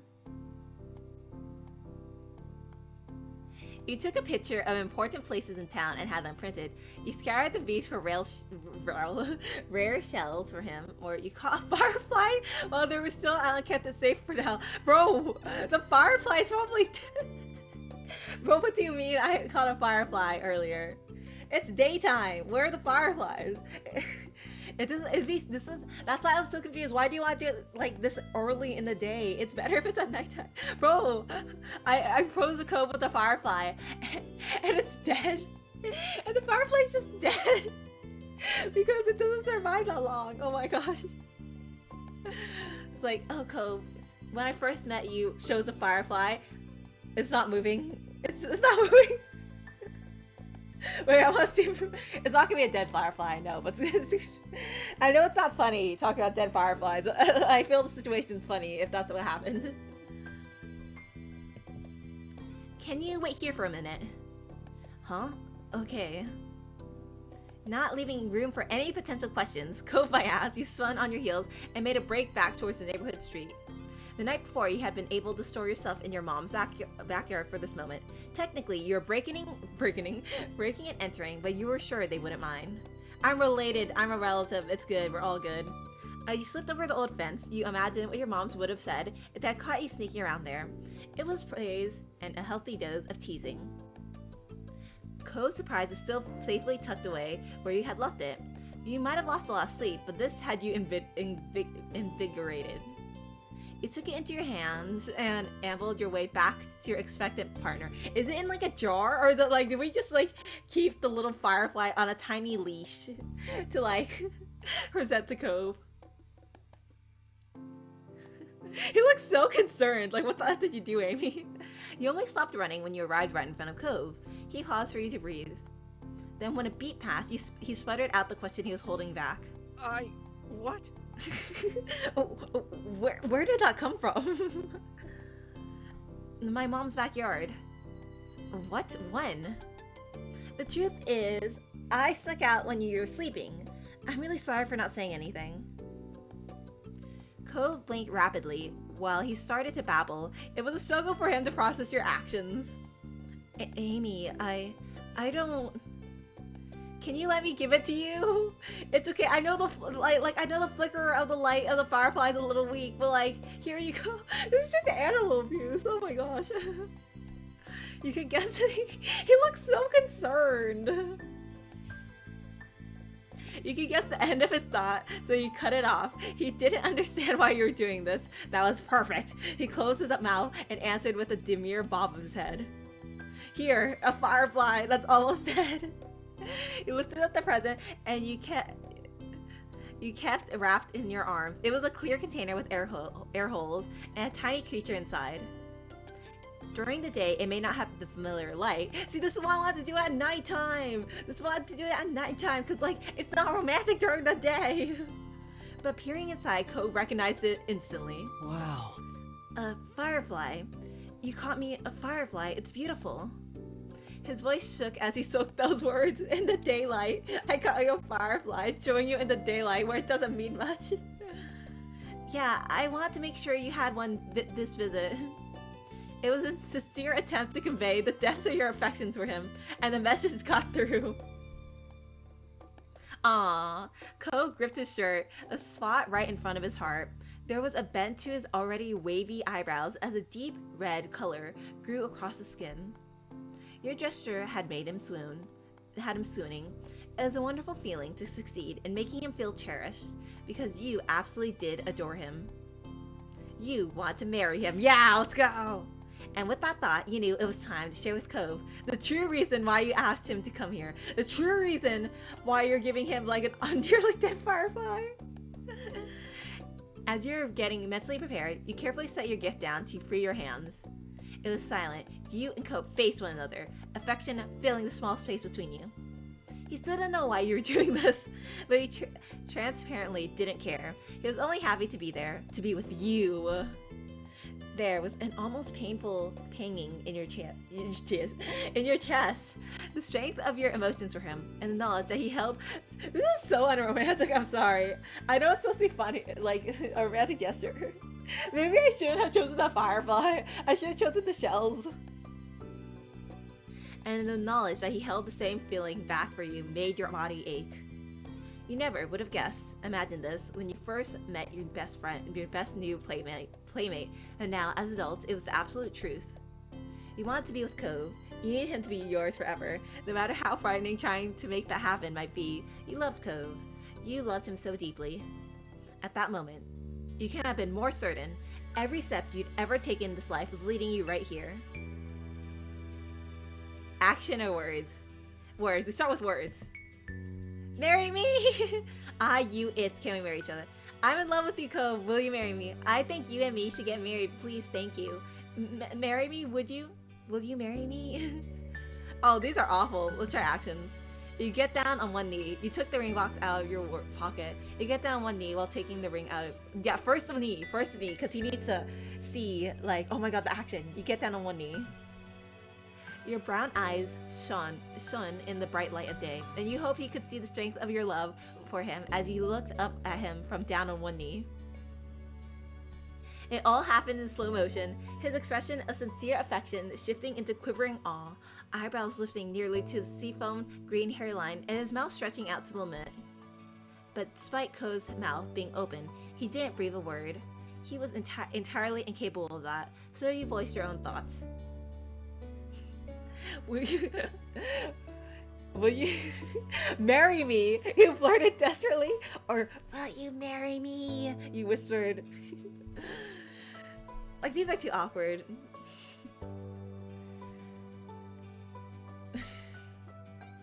Will you marry?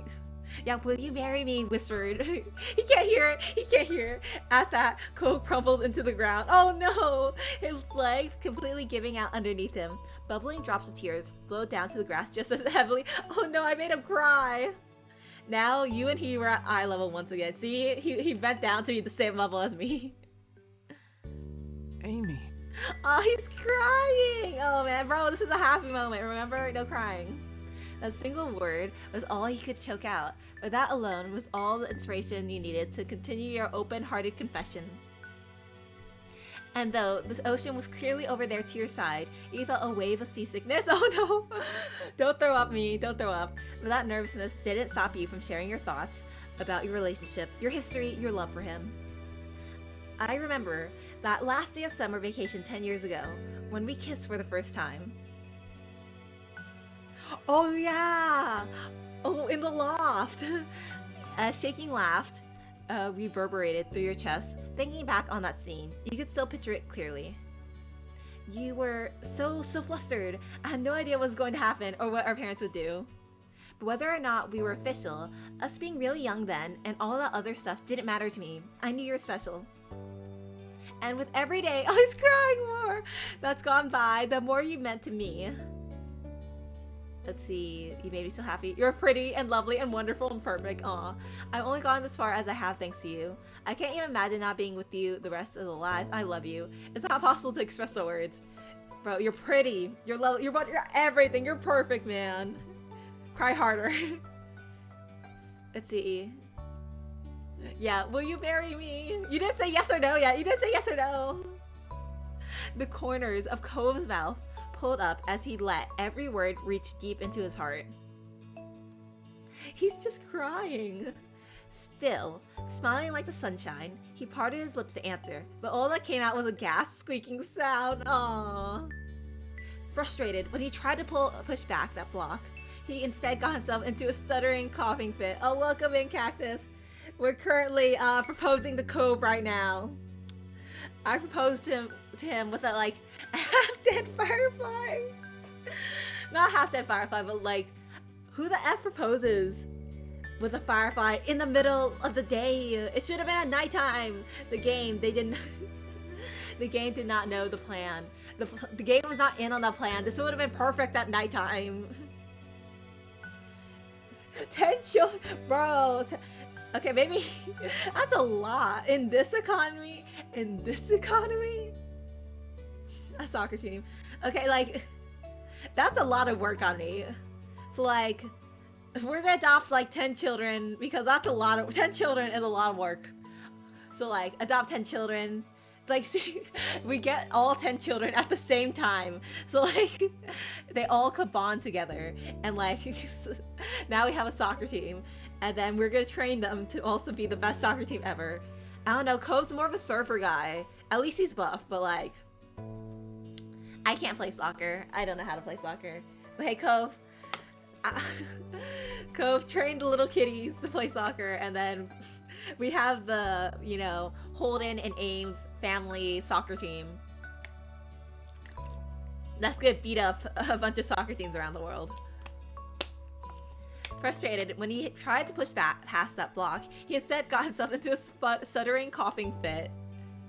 Sorry, don't apologize, I need your answer.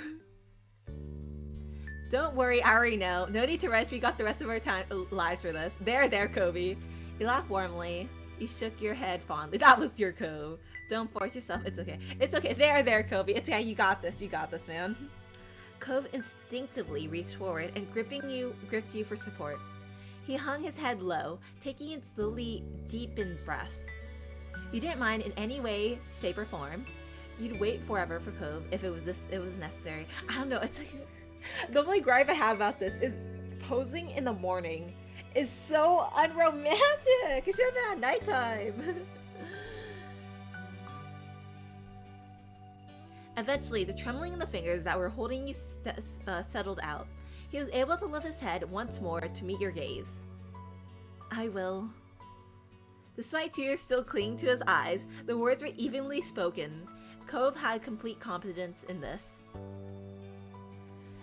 I mean, we certainly did some interesting things last night. Anyways, but I mean, yeah, you're right. Nighttime is start sleeping. Hey, at least like evening, like 8, 9 o'clock. Like, we're adults. We don't need to sleep at like you know, we don't have to have a curfew.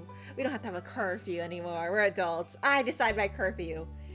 Unfortunately, I do need someone to tell me to knock it off because 4 a.m. curfew is extremely bad. Amy, I'd be so grateful to marry you. There's nothing more I could ever ask for. You never understand the term music to your ears, better than when you heard the way he laughed so sweetly in that moment. I've thought about this a lot, you know. Probably way too often, and now it's real. It's happening. I don't know if I'm even good enough with words to tell you how happy it makes me. Wait, what's that? What the? What do you mean? I see the eyebrows. That's how we end up with Amy. Yes, a bad curfew and questionable choices. You're what's made my life such a wonderful, beautiful, amazing experience. I'm luckier than I have any right to be just to know you. I love you. Thank you for asking me and for being mine and letting me be yours. I love you. Let's get married. Delicately, Cove lifted out an open hand. You started understanding what the gesture meant instantly. Pick me up. That's even more romantic. You gifted the poppy over to its rightful owner. You tied the poppy into the shape of a ring and put it on Cove. That's so romantic. You not only get a normal ring, but you get a poppy ring. You created the makeshift ring and then slipped it into its rightful place on Cove's finger. It was a delicate fit that wouldn't last, but he had no complaints. His voice thick with emotion, Cove whispered. Yeah, Cove has, you know, compared to everyone else in the harem, Cove has even more rights because Cove's getting married to me. Most of the harem is like boyfriend, girlfriend, you know? No actual marriage has occurred. It's like, oh my gosh, I have a husband. It's okay, Cove understands me and my harem. He understands my need for other people. But it's okay, he's slightly above a bunch of people in there. Bro, that's so sad. That's so sad. Like, okay, so like there's ranks to the harem. And you see,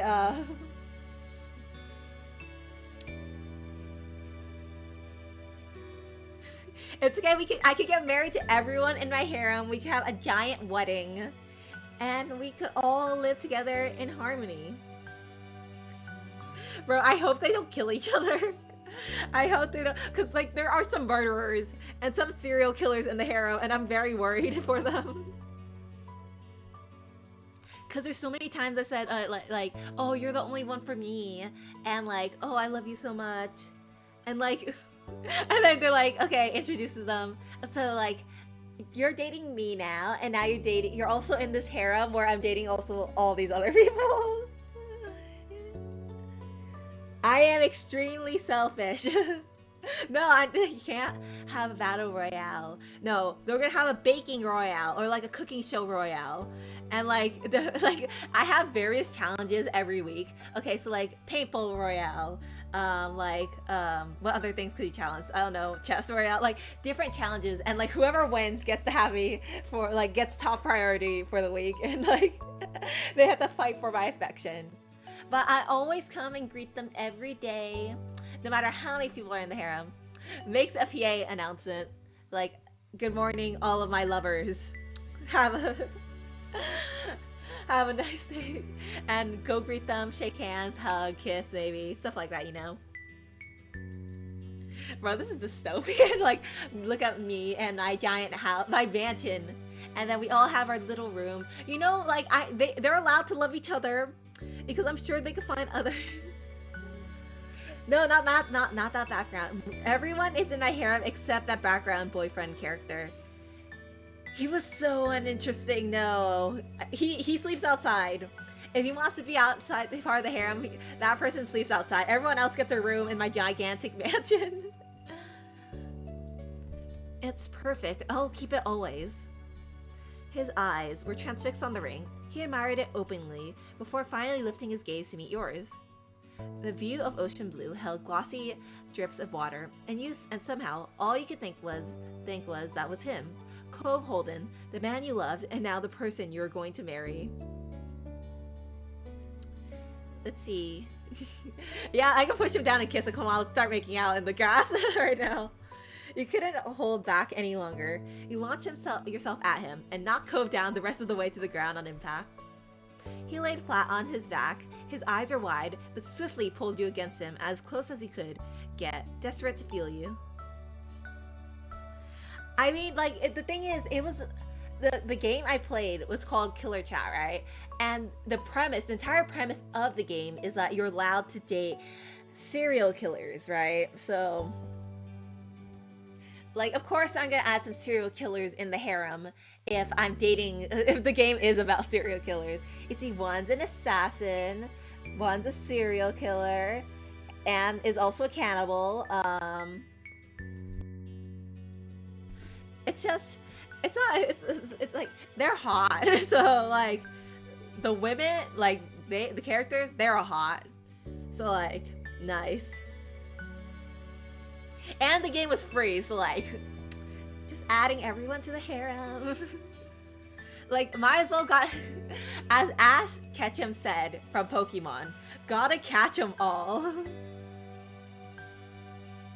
Yeah, it's okay, they're hot. And like, you see, now I have people in my harem that could defend me. For example, if one day, like, there's like a jealous person that's like, oh my gosh, I can't believe you're taking all of the bachelors and bachelorettes for yourself. That's so selfish. And I could just send my serial killer group to off them for like disagreeing with my opinion.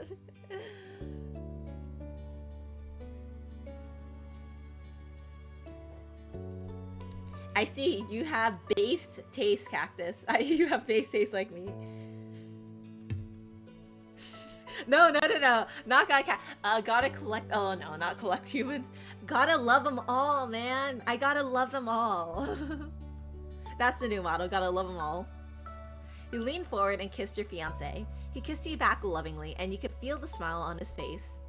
The place where you met, where you grew up, where you fell in love, was now the place where your shared life together truly began. Your eyes drifted close to you, close to let yourself experience it, to anchor yourself in this moment and to hold on for as long as possible.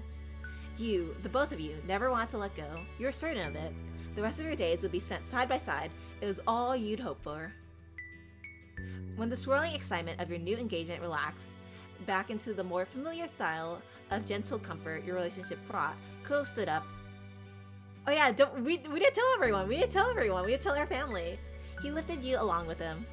Before anything else, Cove paused to collect everything you prepared for him and stored it in the bag he brought. It pleased you to see he hadn't forgot about that part of your proposal. You should probably release the firefly though. It's not good if we keep the firefly in the jar, man. And all of it was incredible.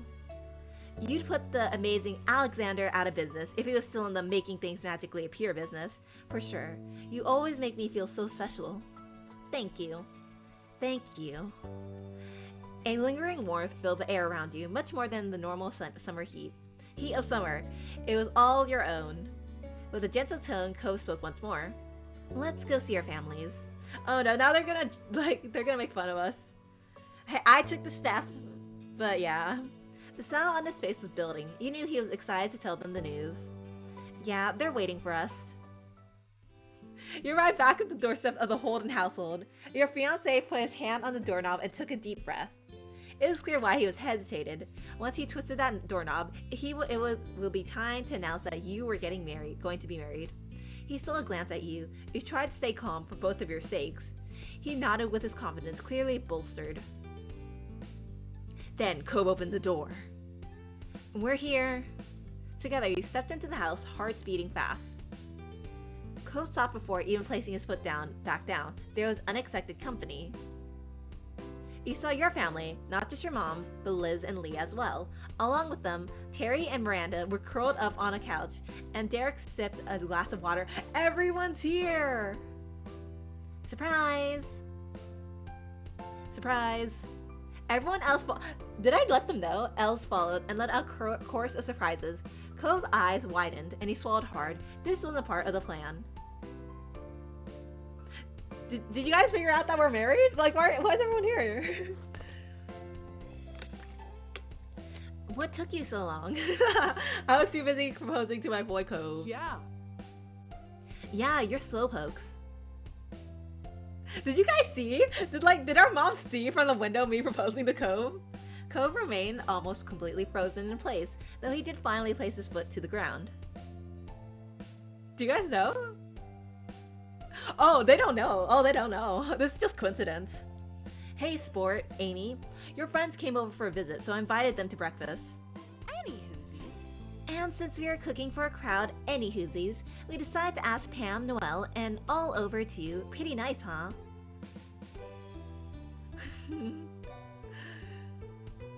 This is perfect. This is perfect. Well, unexpected, having this crowd all together would make telling everyone easy. The groups looked back with expectant smiles. Guys, I did the thing. Cove automatically rubbed the faint scar on his arm. So like, I'm gonna look at him. I'm gonna look at Cove to make the first move, because like, you know how much work that was? I set everything up, I proposed. You can make the announcement, bro. So like, you looked at Cove with expectation.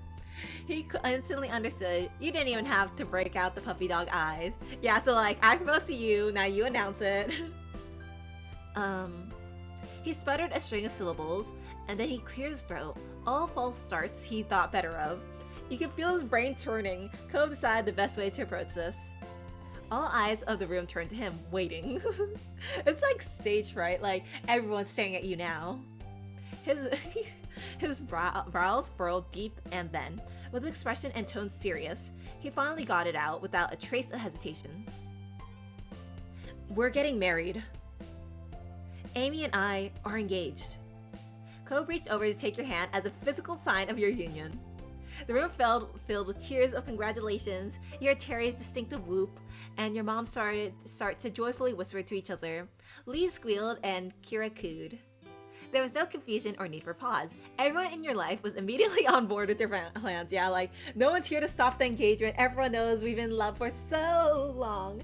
So, it was just only a matter of when. Cove turned his head and beamed at you, excitement in his smile. It was coupled with a fond squeeze to your hand. You grinned back at him. Suddenly, Cove was almost bowled over by Cliff throwing his arms around him. His father compressed him even more tightly as Cove regained his balance. I'm so glad. I'm so proud of you, Cove. The two of you are going to be happy, I'm sure of it. Between you're proud of him, I'm the one that proposed. I did the work. Dad. Cove sniffled, eyes wide and emotional. Then he hugged his father back just as firmly. Yeah, I will be. Both of us will be. While the two embraced, Kira came up to your side. She put a hand on your shoulder and spoke gently. Thank you. Yes, I am the baddie. Bro, I'm gonna be so lazy, frick. This is why I feel bad, cause like yes, I am totally amazing, and like, I'm the one that's been pulling the strings mostly in this relationship. I knew the first time I met him that I was gonna marry Cove, when we were both kids, and now we finally enacted that plan. But like, I'm just naturally so lazy. He's got to wake me up so many times in bed because I'm like, I just want to sleep more, man. Thank you for being so wonderful to my baby. I'm lucky and grateful that you're going to be a part of my life forever. Yes, I am totally honest and modest and pretty, smartest and prettiest. Yes. Thank you so much. Cactus is my wing cactus. Everyone in chat is my wing person. Cliff pulled back and switched to patting the sides of Cove's arms. Well put, Kira. Amy is a keeper for sure. Kira sidestepped over to her son and pinched his cheek. Then she tapped his nose playfully. Cliff gave her space, though continued to keep hold of Cove.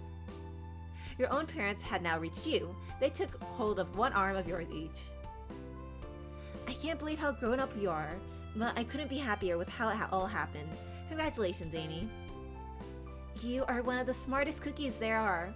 You're making an amazing life for yourself. Liz elbowed her way to the front with Lee not far behind. Your mom stayed at your sides. Yes, good. At least Tony is the realist. Lee squealed in your face, pumping a fist into the air. Okay, so like, Cove, I have some of these positives. I have a lot of these negatives too. I just need you to know what you're getting into. The relationship you're getting into with me. Seriously? This is totally amazing. You're seriously getting married? It's like we're real adults and all that. Yeah, it's almost so hard to believe that my baby sister is marrying a person. You know, if Cove wasn't such an obvious choice as a husband for you. Her smile turned abnormally soft. You're doing good. Out of the corner of your eye, you notice Cove's parents release him. He took the opportunity to slide closer to you and nodded at Liz. Thanks for the positive rating. You're welcome. Lee giggled and your moms had some chuckles. Cove stood awkwardly, not entirely sure if he or Liz was being laughed at. Your three friends had stayed back. You believed that they were intentionally giving your families a chance to have a moment. Our friends! But once they said their pieces, it didn't take long for your friends to swarm you excitedly. Oh no, I had that stream soon, frick!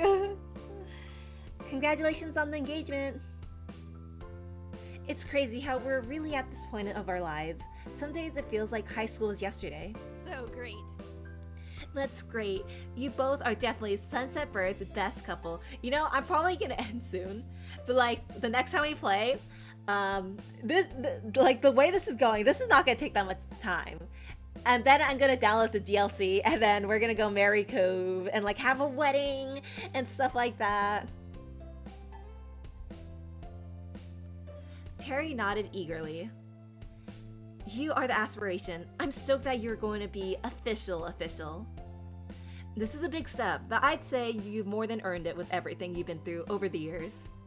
You both deserve to be with each other for the rest of your lives. Aww. Aw, Cove, you're crying!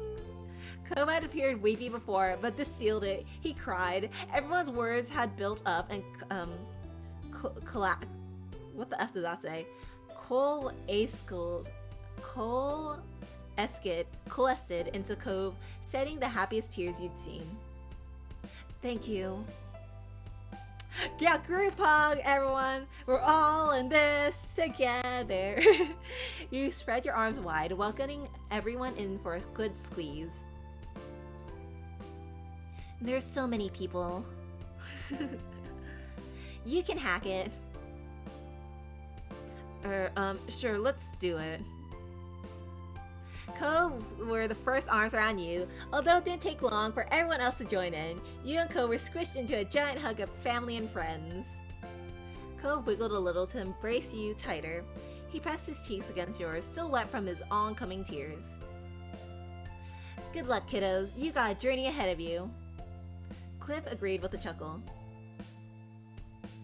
They've known each other for 15 years already and still haven't gotten sick of each other yet. How hard can making it work for the rest of their lives be? It's no trouble. For the two of them, not difficult at all. Let's see. Yeah, I'm surprised Cove didn't run away. Cause like in the past, Cove would run away or like do something, and they were like, "Oh no, Cove. Okay, we'll wait for you, Cove, but like come back." I'm surprised Cove didn't run away even once during this big life change. You shot a sideways glance at your tearful fiance, and the room laughed again. Honestly, this is probably a lot. Because I know Our Life is extremely popular. You see, Cove, everyone, like, since this is a dating sim basically for Cove, when you buy the game, basically you're dating Cove. Unless, you know, apparently you could do like a platonic route with Cove, and I'm like, you have this beautiful man right here, and you choose a platonic friendship route? Man. But yeah, we all share Cove. Hey, but this is the way my Cove looks. Like, I did not like the other hairstyles for Cove at all. I just noticed what he said. Like, I'm surprised he didn't run away, and he's like, there's nowhere to run. He gestured at everyone standing around him as a punchline of his joke. Yeah, they all kept you in this hug. This is to keep you from running away. I wouldn't get too far. You weren't sure if your original quip or Cove's comeback got a better reaction. Either way, you were happy. With the hug complete, people once again spread out so everyone had breathing room. From your ear to your cheek, over the bridge of your nose, and to your other ear, your blush warmed your skin, and it didn't stop there. It spread over every inch, encompassing you with affection. If Cove was a shut-in nerd, then, oh my god, then I could never meet Cove, because like Cove would be in my situation. A shut-in nerd. Bro, we'd never meet. The only time, we're only actually meeting because of this game. You could feel with every encouraging pat and excited hug the outpouring of love and acceptance from friends and family. Truly touched, you watched them step back and take their seats together again. When the excited energy buzzing around the table started to calm, he had a second to truly appreciate this view. The most important people in your life all together again. I know, right? The people aren't gonna find me. Like, the people to, like, the chosen ones of dating aren't gonna find me. Only me playing ultimate games and dating sims. That's how I get my love. But it felt too good to be true to have everyone here. And then you noticed that Kira stood back up. She clapped her hand once in a satisfying smack. Any whoosies. Oh my gosh, what the F was that? Oh my gosh, that person tried to, they dared to try to put a link in my chat. Good bot. Good bot. Thank you for killing them. I sent my little, what's called Siri bot after them, and they sniped them. I know, right? Bro, no one's gonna find me if I'm stuck inside all day. I hate to interrupt, but I thought you want to know that the food's done cooking. Oh, Food? Oh, I kind of forgot that's what we were here for. Embarrassed, Ko scratched the back of his neck and kept his gaze away from anyone in particular. The crowd burst into loud fits of laughter. Oh, wow, I didn't think you would ever forget about your precious food. No offense, Amy. He's like it's both the first and last time he's doing it.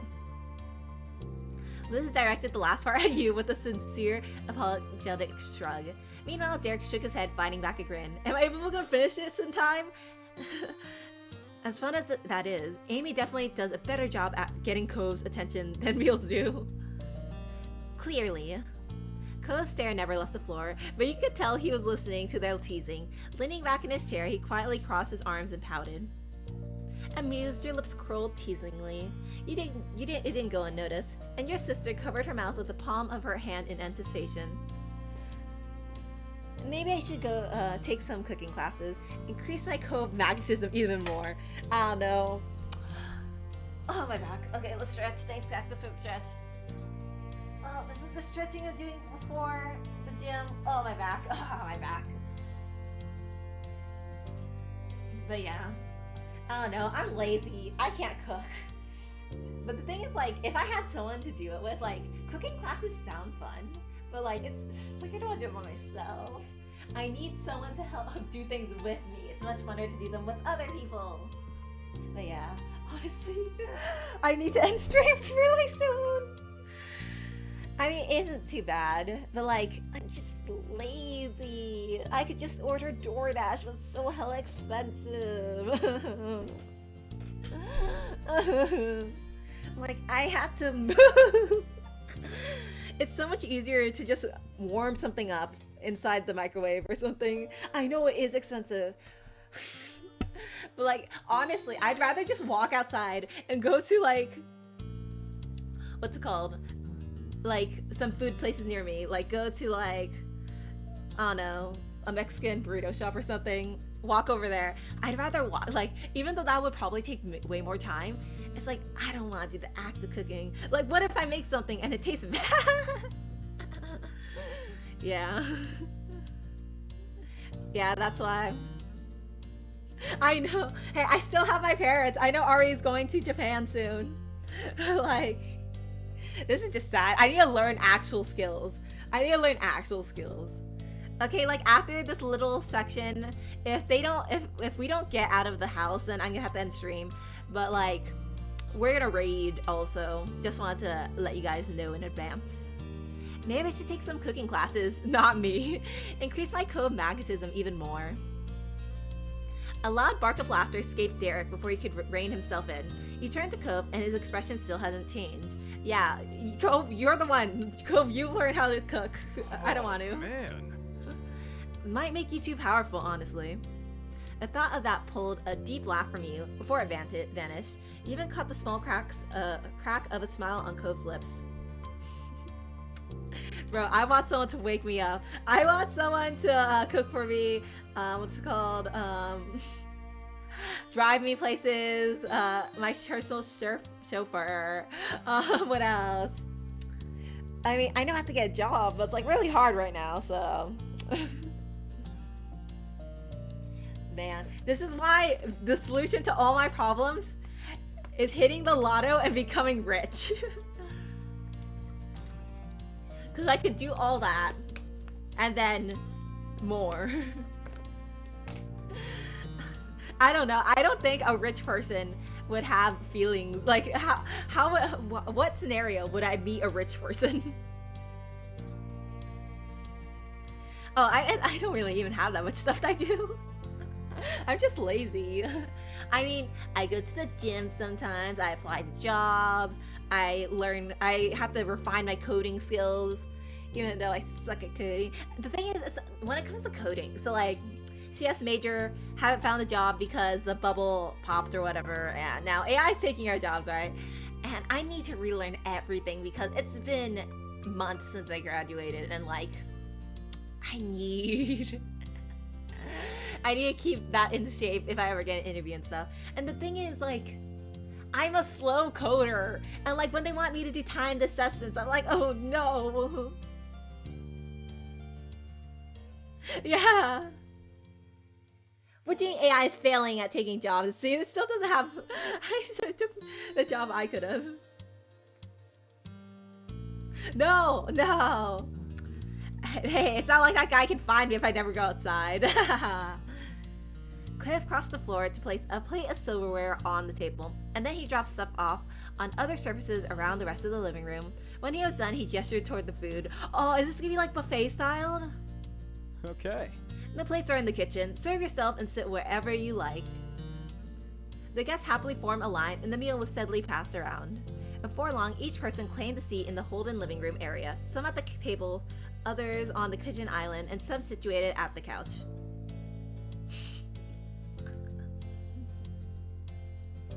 Bro, imagine you just get the job, and the first thing you do is actually delete the code base. You're so screwed. You're not gonna have that job anymore. You're so screwed. This is why they make like the entry people, like they first like have them like refine their skills and then assign them to work. Like, do not give them access. Do not give them direct access to things. Bro, the company is screwed if that happens. You have to hope there's like a previous, what's it called? A roll. You have to make sure they have a previous snapshot so they can roll back. Because if they don't, you just screwed an entire company. Conversations trickled across the various clusters of friends as, you know, let's end stream right now. I'm not gonna be, I don't think I'll be able to finish it in the next like 5 minutes. So like, let's just end stream. Okay, thank you so much for coming, everyone. Yeah, if they actually had to pay for damages. But yeah, thank you so much for coming, everyone. I'm planning a raid. We're gonna raid someone. Let's see. Let me see. Let's first have the raid message. Amy, love air rating. Love air rating. Just so you know. And then I had the little, I need to keep this somewhere so I could just copy and paste it into chat so you guys could do it. Like, you know, so you guys can just like, you know, copy and paste it. Cause like now I have to retype, search up all the emojis that I'm using for this little message. And it's so annoying. Oh yeah, you could use that if you'd like. I don't have a dedicated emote. Oh really? Oh yeah, that sounds useful. Dang. I'll try to do that next time. I don't know how to do that right now because I need to get going. But yeah, here is our raid message. Oh, lie. Bro, wait. If you're here, that means you're not streaming. I was gonna see if you so if Cactus is here and if Light's here, the two people I usually raid into are here. Who am I supposed to raid into now? It's good. Thanks for coming in, Light. Do you guys have any recommendations on people you want to raid? Because, yourself? No, I need to get going. I have to go to the gym. I need to go get strong. Get, like, what's called exercise and stuff. If you guys have any recommendations. Unfortunately, I can't do anyone. I don't know any people. I don't know any people.